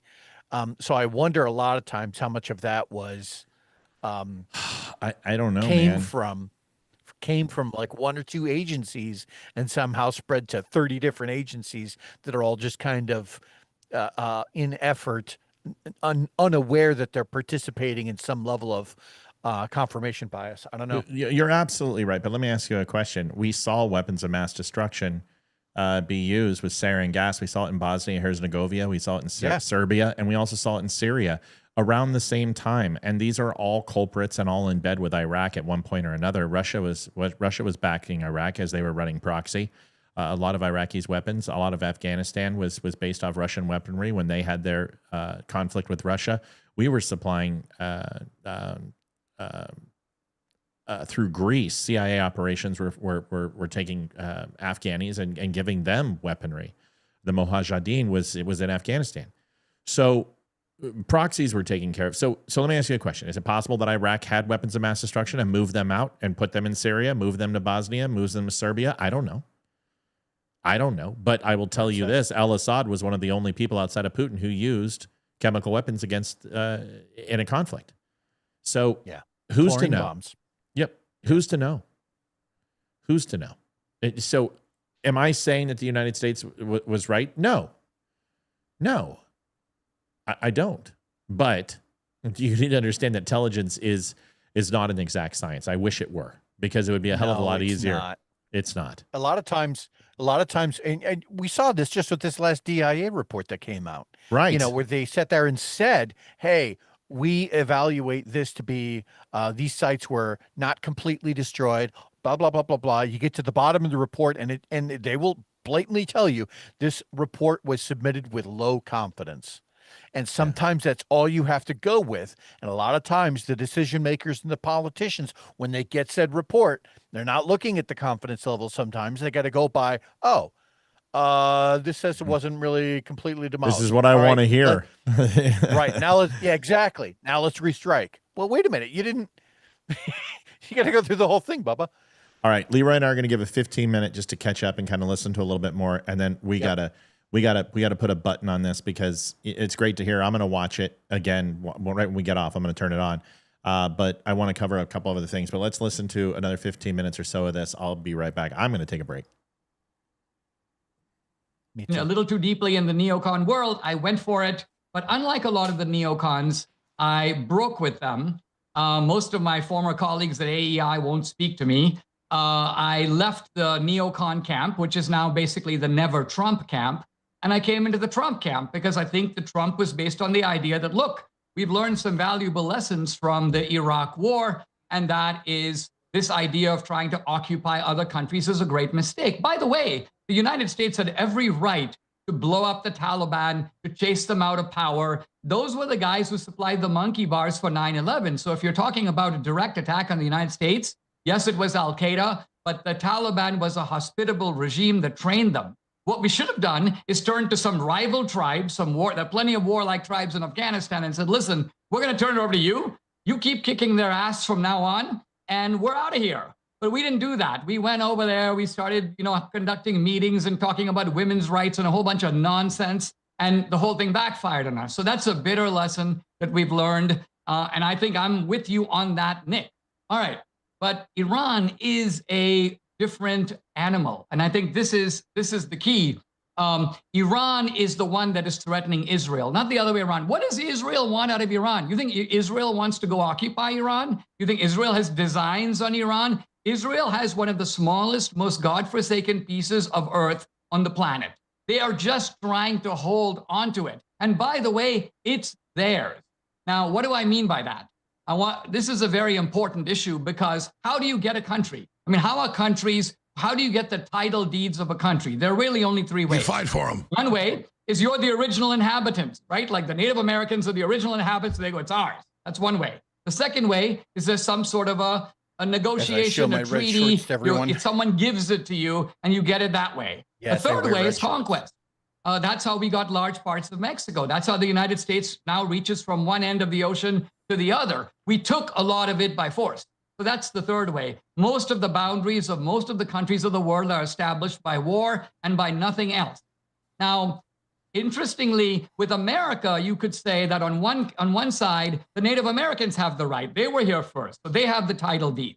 And then you can say on the other side, well, we conquered them, we fought a war, they lost, that's that, so it's ours. But with Israel, all the arguments benefit Israel. They were the original inhabitants. They were there for 4,000 years, going back to the time of Abraham. Number two, they were awarded Israel by the United Nations in 1948. And number three, they have fought multiple wars, at least three, 1948, 1967, 1973. They beat the combined invading armies of Syria, Jordan, Egypt. So the Arab world united against them. They kicked their butts. And so whether you're looking at okay, who's that's the a original long run. inhabitants I was or fascinating. who took it by conquest. I just looked at the clock, like 5 minutes. So we're running over, Nick. I got to be fair. Nick, you got 5 minutes because I just let him run for 5 minutes. Go ahead. It was great. I was listening. Sorry, I got to go ahead. Yeah. Once again, it just gets back to the analytical framework for the conflict is that these are rational actors, and maybe we'll get into Israel's objectives. Iran wants a nuclear arsenal to deter an attack from the United States and Israel. I think that's a credible fear. The United States' interest is they do not want nuclear proliferation. So we don't want Iran to acquire a nuclear weapon. We don't necessarily have an interest in regime change. Israel's strategic objective is to overthrow the government of Iran. And why? It goes back to the Likud party and their takeover of the government in the late 1970s. They witnessed what happened in the Camp David Accords, which is that Egypt got the Sinai back in exchange for peace. They witnessed some of the Israeli ministers try to negotiate with the Palestinians. They called it land for peace. We'll give you some of the West Bank in exchange for peace. We'll give Syria the Golan in exchange for peace was the idea. They thought that's what was going to happen. And these Likudniks, the people that have been running Israel basically for 50 years, nearly uninterrupted, they said, we can't keep giving up land in exchange for peace. They said, we need to go on the offensive. This is in Odessa. Why would they? I don't want to create a debate. Why would they give up land for peace?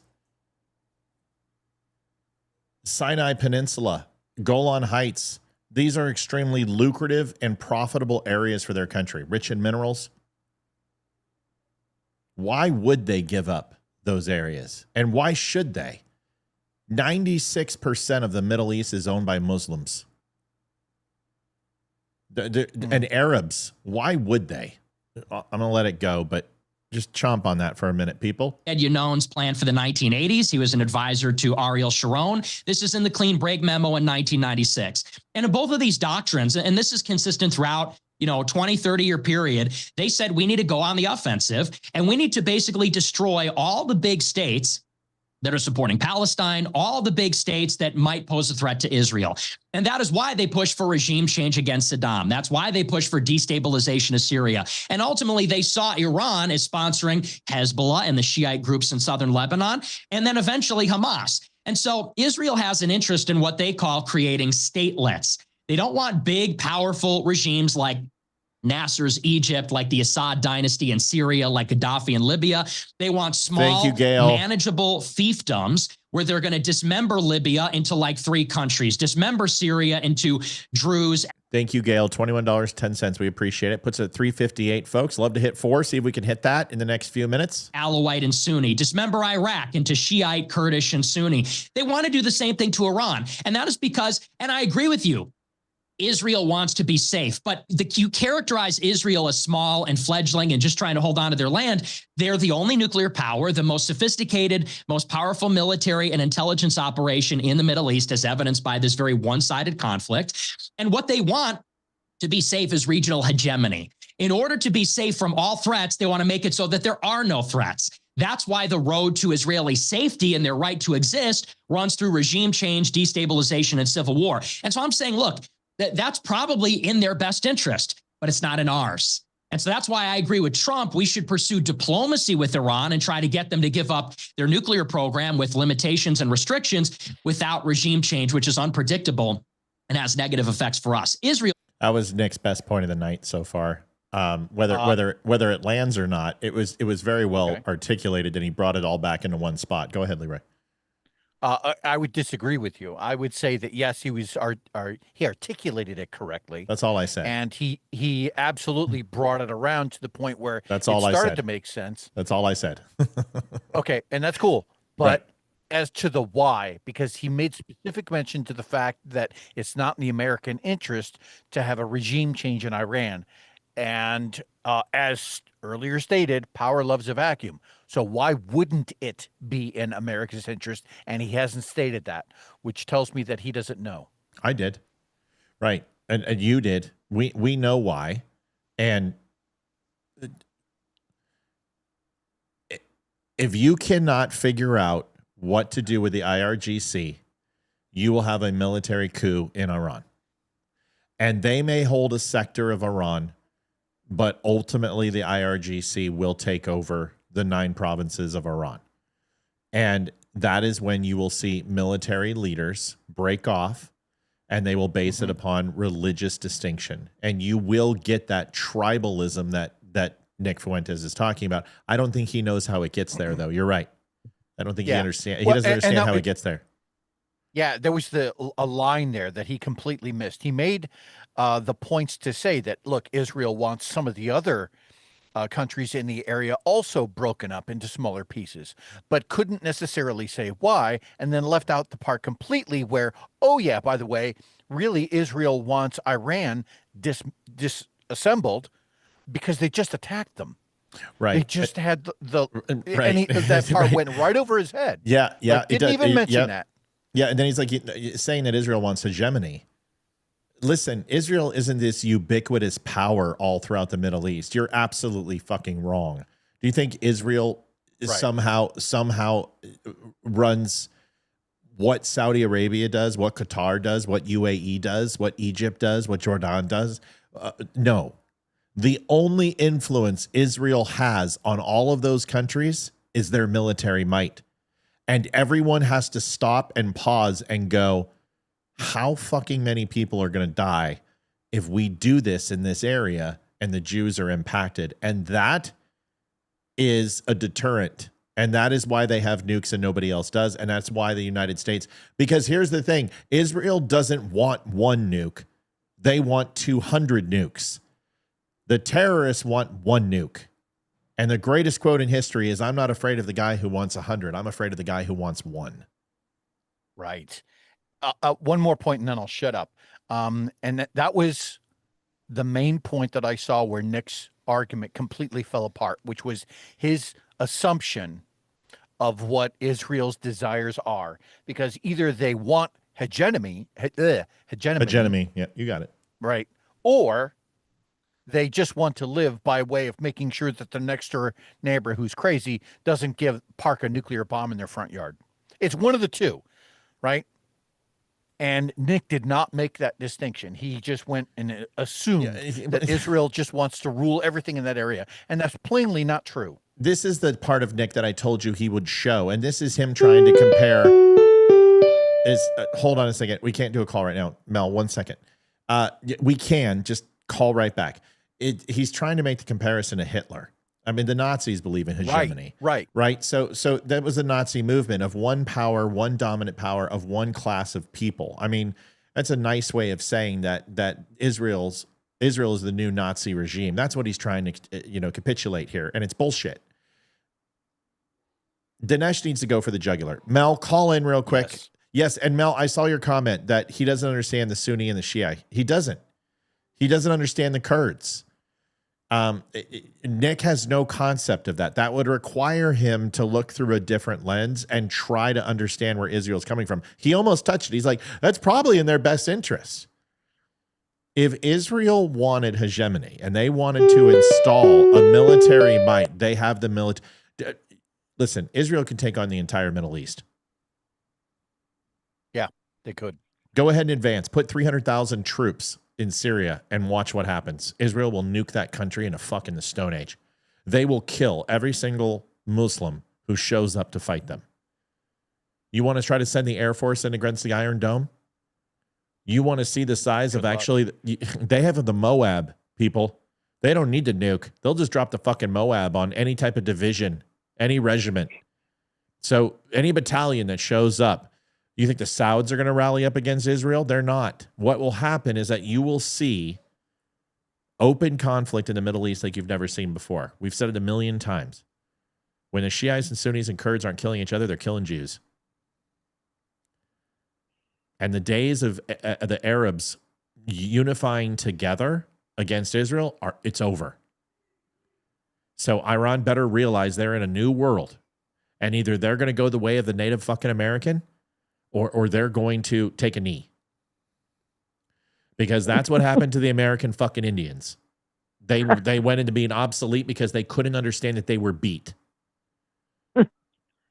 Mel's laughing. Mel, go ahead. Your take. No, 100%.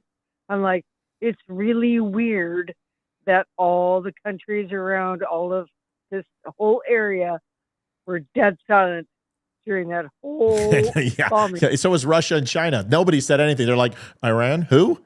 Where's like, Tehran? what? I don't know. Oh, yeah. What? Never heard of it. Yeah. Never heard of it. Yeah. So I'm thinking the Ayatollah Khomeini, and he wants to save his face, wanting America to apologize and blah, whatever. I'm like, you're a fucking joke. Yeah, you're of Joe Biden's, whatever. You're 86 plus, whatever. You're delusional. So have a nice year. Yeah, go retire. It's just a myopic. It's a myopic viewpoint on the Middle East is one of the most complex things. I've been studying it for 35 years, and I don't know. I don't know half of what I need to know to be good at this. Exactly. Yeah. Yeah. Yeah. I mean, I'm good at this, but to be good at this, you have to understand theology. You have to understand tribalism. You need to understand pseudo-economics. I know I don't even know if that would even touch the surface on how to understand the Middle East. I wasn't done. There's 40 other topics you need to understand. I mean, the complexity of the religious sects inside, and just even the language differences between the tribalism inside these countries. Their systems are completely, the doctrines that they have they fall under one religion, but they are so dissimilar in every single way. It is fucked up as Hogan's goat. It's like literally 12 people walked off in different directions and established cultures off of one idea, and none of them got it right. I can give you a great example, and it actually happened here in the U.S. So when the country was first formed, and when we had this idea of what the different Indian tribes were like, and they were all battling amongst each other, and they were all fighting for either territory, right, or some level of natural resources. That's what's happening over there. It's some level of tribalism. That's it. And it's based on religious doctrine and principles of thousands of years of pissing off the person in the hut next to you. I mean, this shit goes, this is like the Hatfields and McCoys times 40,000. I mean, this is just the hatred amongst just different villages and different sects is so serious. It's like Boston Red Sox versus Yankees versus Detroit Red Wings versus Colorado Avalanche versus Los Angeles Lakers and the Celtics. Now put all that together and throw God in the mix and a few virgins, and you understand. All right, Mel, you get the time. Go, sister. Oh, no. People who don't understand, and I really love the chin stroking thing on Nick Fuentes, whatever. I'm like, well, you have no beard because you're not old enough. And I love your suit and tie. You look pretty professional, but yeah. He's being good. He's being good. Listen, this is respectable, Nick. He was. No, he was. And he did have a couple of maybe some really good points. Yeah.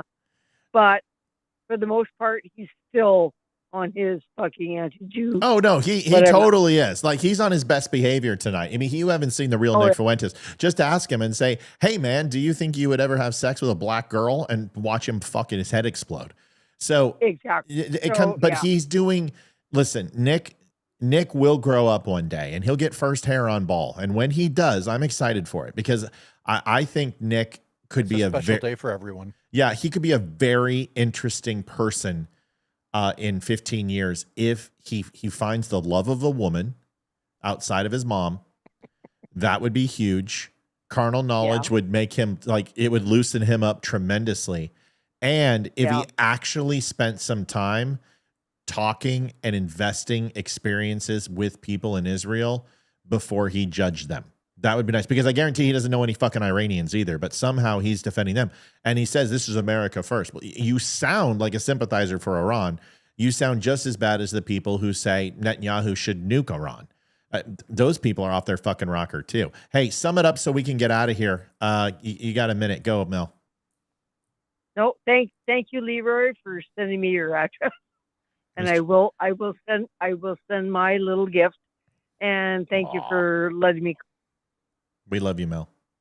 Thank you, I love Mel. you guys. See you, sister. Aw, love you. Bye. Cheers, bye. Love you, Mel. Bye. She's awesome. Here we go. We're gonna play just a couple more minutes, and then we're gonna pop smoke. Wants the regime change, and they want us to pick up the pieces and clean up after them, just as we did in all these other countries. And we deal with the terrorism and the hatred, and we deal with the high gas prices and all the rest of it. So that's the America First position. Restrain Israel from pursuing regime change, restrict Iran's nuclear program. You can use maximum pressure and Reagan doctrine to do it. I'm fine with that. But I think diplomacy is preferable, and that's in our interest to try it. That's my position. Okay, so I want to go back to Dinesh here, and we're approaching 15 minutes of this. This is amazing. You guys stay as long as you want. I also want to get to questions from X. And I'll just say, because I'm not trying to throw this either way, I have complex views. I know it's all nuanced. I think both of you are making great points, and I'm public about that. I want to blow up Israel, and I also, and I don't like the mullahs, but I don't want to have war with Iran. I know most of the people don't even like it. My issue is we saw Netanyahu strike them first and drag us in. And look, I know that they're proxies. Iran's been striking them, and Lebanon and the West Bank and Gaza and with the Houthis. And I mean, nobody can say who started it first, okay? And Iran, does make all these statements, rhetorical, we're going to drive you in the ocean and blow you up and all the rest of it. Okay, so my larger, sure. Dinesh, I'm going to go to you. I've been pretty good here. I just want to, and I got some questions coming up here very soon for both of you, and then we're going to go to questions. But honing in, because both of you guys are very smart, and I'd like to hear, not even, it's a debate, but also a discussion. What do you think's about to happen? I know, Dinesh, you have amazing context. Trump today says twice at Alligator Alcatraz that, we got a deal Monday. You're going to love it. And Netanyahu's coming and all this. And usually Trump doesn't just bluff. That sounds really good. Then you have the mullahs putting out a very rare fatwa against Trump and Netanyahu on Sunday. So just in general, looking at that, but I will just say, Israel initiating the latest round and us coming into it, a week into it, and then all of that, and then I could predict the media was going to say he didn't take out the sites. Clearly the sites were highly damaged or obliterated, but then did they hide fissile material? Then the mullahs we're going to go all the way to enrichment, and we did hide it. And it's like, to get out of this, the mullahs seem... Do you know what this is like? It's rhetorical. Yeah. Okay, good. It's very reminiscent of the third wheel in the car who has a crush on the quarterback as the cheerleader is in the seat. And this person has glasses and has acne and has shoes that are yellow and not white and wears pigtails and has braces. And as they share a romantic glance at each other, the quarterback and the cheerleader, she comes in and goes, "Hi guys, I just wanted to go ahead and chime in." And you wish that your car had an injection button that you could launch her into oblivion. That's Alex Jones right now. He is a third fucking wheel. And it's literally, just quickly, it's like Rocky Marciano and Muhammad Ali talking about fighting, and Steven Seagal joins the conversation. That's fair. Sorry. That's what it feels like. I completely agree. So I'm actually waiting for the debate to start, because all that they have done so far is debated the accuracy of certain historical facts and the implications of that without saying anything about whether or not the policies that we have adopted are in fact good, bad, pro-Israel, pro-Iran. Right. They haven't discussed any of that shit. Not at all. All that they have, none. Let's rip the Band-Aid off. All that they have done is picked apart. Oh, no, because in 1972, Iran did this. Or in 1968, Israel did this. No, enough of that horse shit. Is what's happening today, right? Is what's happening today something that would be viewed positively through the eyes of the American public? Go. Incontrovertible distractions. That's what this is. And you know what? You know what I would do if I was Alex Jones? I'd be like, Nick, you hate Jews. D'Souza, you suck Trump's ass and think he can't do anything wrong. Go. Yeah, exactly. That's the whole. Shut up. Let him go. Yep. You hate Jews, women, and black people. Introductions, right? Where Alex Jones jumps in and says, "Well, clearly you're both very smart, very intelligent, very articulate, my balls are flowing but I with gotta intelligence. Jump in here. You feel so good. No, you've had your 5 minutes, so Dinesh, I got to give you 5 minutes now, huh? Enough of that horse shit. To Matt's point, rip the Band-Aid off. Yeah. Start with the look. You believe this. You believe this. Fight it out. Like cage match it. I want to see it. If my balls smelled like tuna, I'd be a popular guy in the sea. Thanks, there, Alex. All right, let's. Great. Way to go, Aquaman. To do whatever it is keeps it going. It's very bizarre. So it's easy for me on like straight Western politics, know who the sides are, what the interests are. When you get into these mullahs and things, it gives me a headache basically. So, you know, you mean as a moderator, I'm supposed to just take have some easy answers methylene here. blue, buddy. A lot of bizarre behavior. Why would the mullahs put a photo out? Well, because maybe they're about to fall. As we're seeing some evidence, their foreign minister on TV contradicting them, saying the nuclear sites were basically destroyed. So the intel I'm getting is they could fall. What happens if the mullahs are cornered then? And see, this just is a complex issue. So you guys can finish up with your round of debates about the history and who's who or whatever. My point is these are two sides absolutely diametrically opposed to each other. And like Trump said, both sides don't know what the fuck they're doing. They've been fighting so long. I agree with that. How could, generally, gut level, where do both of you see this going? We'll go to Dinesh first and finish up with Nick's response if you want. What Nick's response? Whatever it is, the Jews will be to blame. Dinesh D'Souza's, whatever it is, Donald Trump is right. The debate's over. Like, we're done. That's it. We're done. We're done showing you the rest. Because that's fucking it. Jews are evil. That's a very intelligent point, man. If you want to understand geopolitics and the complexities of the Middle East, Arabs versus Judaism, you don't go to a couple people who are political commentators and creators. You go to people who understand geopolitics, people who are in that AOR, people who are historians, people who have their doctorates in Middle Eastern culture, people who speak Farsi. You go to people like Leroy and I, if you at least want to have an educated conversation that is going to address your questions. What's going to happen in the Middle East in the next 90 days? I will tell you. There are going to be a shit ton of countries that fall in line in the Abraham Accords. Iran is going to get a clear picture because they will have a maximum pressure campaign applied to them, very similar to what Reagan did. You will see economic sanctions lean on them. They will finally get down to their reactor and realize that they're fucked. And ultimately, you will see open rebellion in Syria and other countries. And this is the truth. You're going to see the Yemenis. You're going to see the Lebanese. You're going to see the Syrian Guard, not the IRGC. You're going to see Egypt that are going to hunt down, kill, and eradicate extremist groups on the behalf of peace in the Middle East. And that's what it's going to take. Now, is that in the next 90 days? I don't know, but that's what it's going to take. It's not going to take regime change. It's not going to take a peace treaty. It's going to take that these countries eradicate and eliminate these terrorist groups that are inside their borders and kill them. All of them. And that's the only way you're going to get peace. Otherwise, every single fucking time there's a peace treaty on the table, one of these proxy groups are going to go ahead and try to attack Israel or launch something into Kuwait or spread rockets into Saudi Arabia and fuck it up. You got to kill these groups. So you got to get HK teams to take them out. That's it. So will that happen? If these countries are going to join the Abraham Accords, as many as we think will, including Syria, I think Syria will have no problem doing it. I think Egypt will do it. I think you're going to have a hard time finding other Muslim countries to do it, including the Yemenis. I don't think they can do it themselves, and I don't think Lebanon can do it themselves, Beirut. But you've got to kill these groups. Go ahead, Leroy. Did you have any question on that or any comments on that? No, I don't have any questions, but I did have a quick comment. One country that has been conspicuously left out of most of these discussions that I think is a pretty significant source of Middle Eastern powers, Turkey. Turkey and Iran, I don't know, a lot of people realize this, but they share a border. And I but then where do you see this go?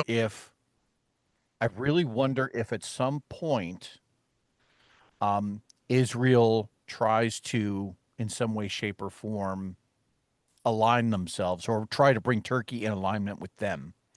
And if that happens, these are just the questions that I have. That do you think Erdogan? Do you think? Well, hold on. Do you think Erdogan would be acquiesced to that request?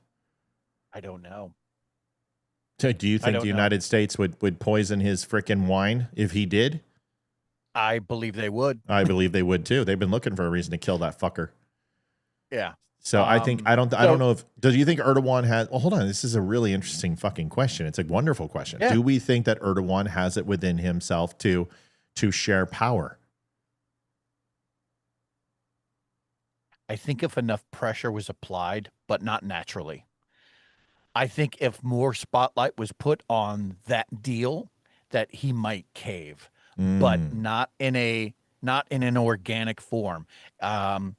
If it was just something where Israel tried to bring Turkey into the fold, then I don't see that working. Do you think you see Israel bring, not Iran? Yes, Israel bringing. Did I say Iran? I meant Israel. Okay, so that's an interesting complexity all in itself. Because when I was thinking of Iran and Turkey, I was like, holy shit, that's an interesting thing. Because Turkey would have to repudiate and essentially remove American influence inside Turkey. And we've got bases and we've got other things there that are very important. So they would have to essentially strip the United States of any involvement inside Turkey. And if Israel recruits Turkey, well, then that's just the United States applying. Iran is done. They're cooked. Iran's cooked. Exactly. Because Turkey will do what the Jews. See, the thing is the Jews listen to Trump. The Turks will not listen to Trump. The Turks will do whatever's in the best interest. Look what they did with Syria. I mean, the Turks will do whatever the fuck they have to do.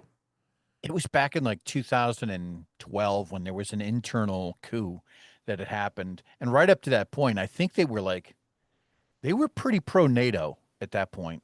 Yeah. And I think a lot of that has kind of fallen by the wayside.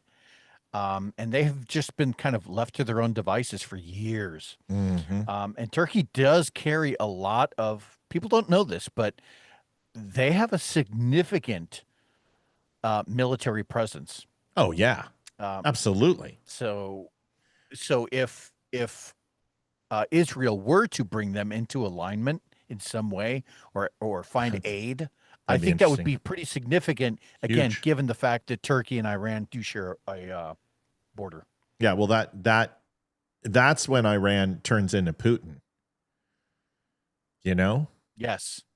So that's when Iran says we are surrounded by, and this gives them cause to what? Do they invade to the south? Do they move back? Well, they would have to do it through Azerbaijan, right? Yep, they have to go through Azerbaijan. Technically, that's right. And then you've got Saudi Arabia, you've got Iraq, you've got Kuwait. Does Iran have the mocks? I mean, how does Iran push a ground war with no air support, with no ISR? They don't. They don't. They have nothing. They have nothing. The Jews have removed all options from Iran. And this is why they wanted a nuke, because what you just said essentially is checkmate. I mean, you just basically put the fucking queen on the back row with a pawn sitting in 2. You know what I mean? I mean, you're going to double up your queens and they're fucked. You take Turkey and you get them in the corner of the Jews. Iran has no more choices. Yep. You ever been Iran the inside has no of friendly neighbors either. No. They're not friendly themselves. Hey, have you ever seen the inside of a Turkish prison? Folks, listen, I had Jimmy, so do you much like movies about gladiators. I do. Oh, Jack's the boy dog, isn't he? Or Scraps. Scraps is a boy dog. Sorry. Scraps. Folks, there was so much to get to tonight that we didn't get to do because we had a lot of fun. James O'Keefe did an amazing interview with Lara Logan in 17 minutes. We're going to watch it tomorrow. And it's all about her attack. And I cried. Like, it was before the show. And I literally came on 5 minutes to Leroy because I had to compose myself. And I literally went and took a shower because my face was like swollen. It is one of the most emotional interviews. And when you've talked to somebody, it's different. And I adore her. I disagree with her on the Baltimore Bridge thing. She was wrong and she knows she's wrong, but that's okay. But I truly adore that woman. And she's such a good friend to Jason and Wimkin and the fentanyl test. So I want to show that tomorrow, and it's really fantastic. Scott Jennings just absolutely dismantles and talks about Bill Clinton's era in Medicaid and how they had to have pre-qualifiers for part-time work. So had to have 20-hour requirements in order to qualify. We want to talk about that. CNN openly helping ICE. Stephen A. Smith had a great comment about the Democratic Party. Alligator Island. Want to talk about Bannon and Trump. Adam Schiff. We've been working 24 hours. I don't give a fuck. I hope you guys never get another day off as long as you live. There's a whole bunch of things that I want to talk about that we didn't get to tonight. I knew this interview was going to be huge. We have 426 people on. Seems like Leroy and I do fairly well. Twitter is crushing. Facebook hates us, but otherwise we had a really good night. I want to say thank you. If there's any other donations, now's the time to get them in. Leroy's final minute, then mine. I'll hand it over to Leroy, and then we'll get the hell out of here. So if you have not had a chance to donate, please do help out the show, and it makes a huge impact. Leroy, go ahead. Well, again, I mean, it was an awesome debate. If you consider the fact that they didn't really debate, all they did was talk about the historical facts and they talked a little bit about what they personally felt were the implications between each historical event, but they didn't actually bring anything to the table by way of saying, oh, is what's happening now between Iran and Israel right or wrong? Should the United States support it? Yes or no? Go. They didn't do that. So if by debate you mean they talked about some historical events, then sure, I guess. And I just misspoke, by the way. Turkey became a NATO member in 1952. I'm sorry, I didn't hear you say they weren't. No, I thought that they were pro NATO, but that I didn't realize that they were part of NATO. I didn't hear that. I'm sorry. No, I'm glad you. Excuse me. They joined in 1952. So, if Israel does in fact recruit Turkey into aligning with them, then I see that as checkmate against Iran. Well, remember this. That's they could do at that point. That's how Kennedy. Well, that's a long story. I'm not going to bring it up. But it is interesting if we talk about Clinton and Kennedy and Khrushchev and the Minuteman missiles in Turkey, because there's a really cool story about that. 13 Days does a great job. There's a book, Red Dawn something. It's not Red Dawn, but it's not like Red Dawn like the one we grew up with, but it's a book, right? Not Wolverine, it's a book. But anyway, great topic. Listen, I always appreciate these shows. They were fun. I want to say thank you, everybody who donated. Thank you, everybody who watched. It means a great deal for us. We'll be back tomorrow, 7 o'clock. Olivia, myself, and Amy. Amy will be in studio. This was a fire show. Matt Leroy, always great to watch. Thank you, Nick. And everybody go vote for Still Point, please.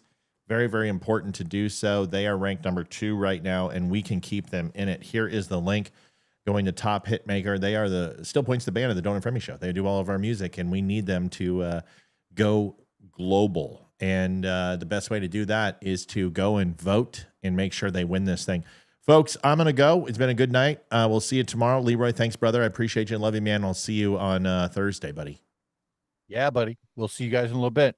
Be here for tomorrow. Lots of topics. Thanks, everybody. Appreciate you watching tonight. Good night. Adjusting transmitter output. This is the Don't Unfriend Me Show with your hosts, Matt, Leroy, Amy, and Olivia. Geopolitics, military analysis, and election coverage. Coming to you live on all major social media channels at The Dumb Show. Honest, direct, unfiltered. We can agree, we can disagree. Just don't unfriend me.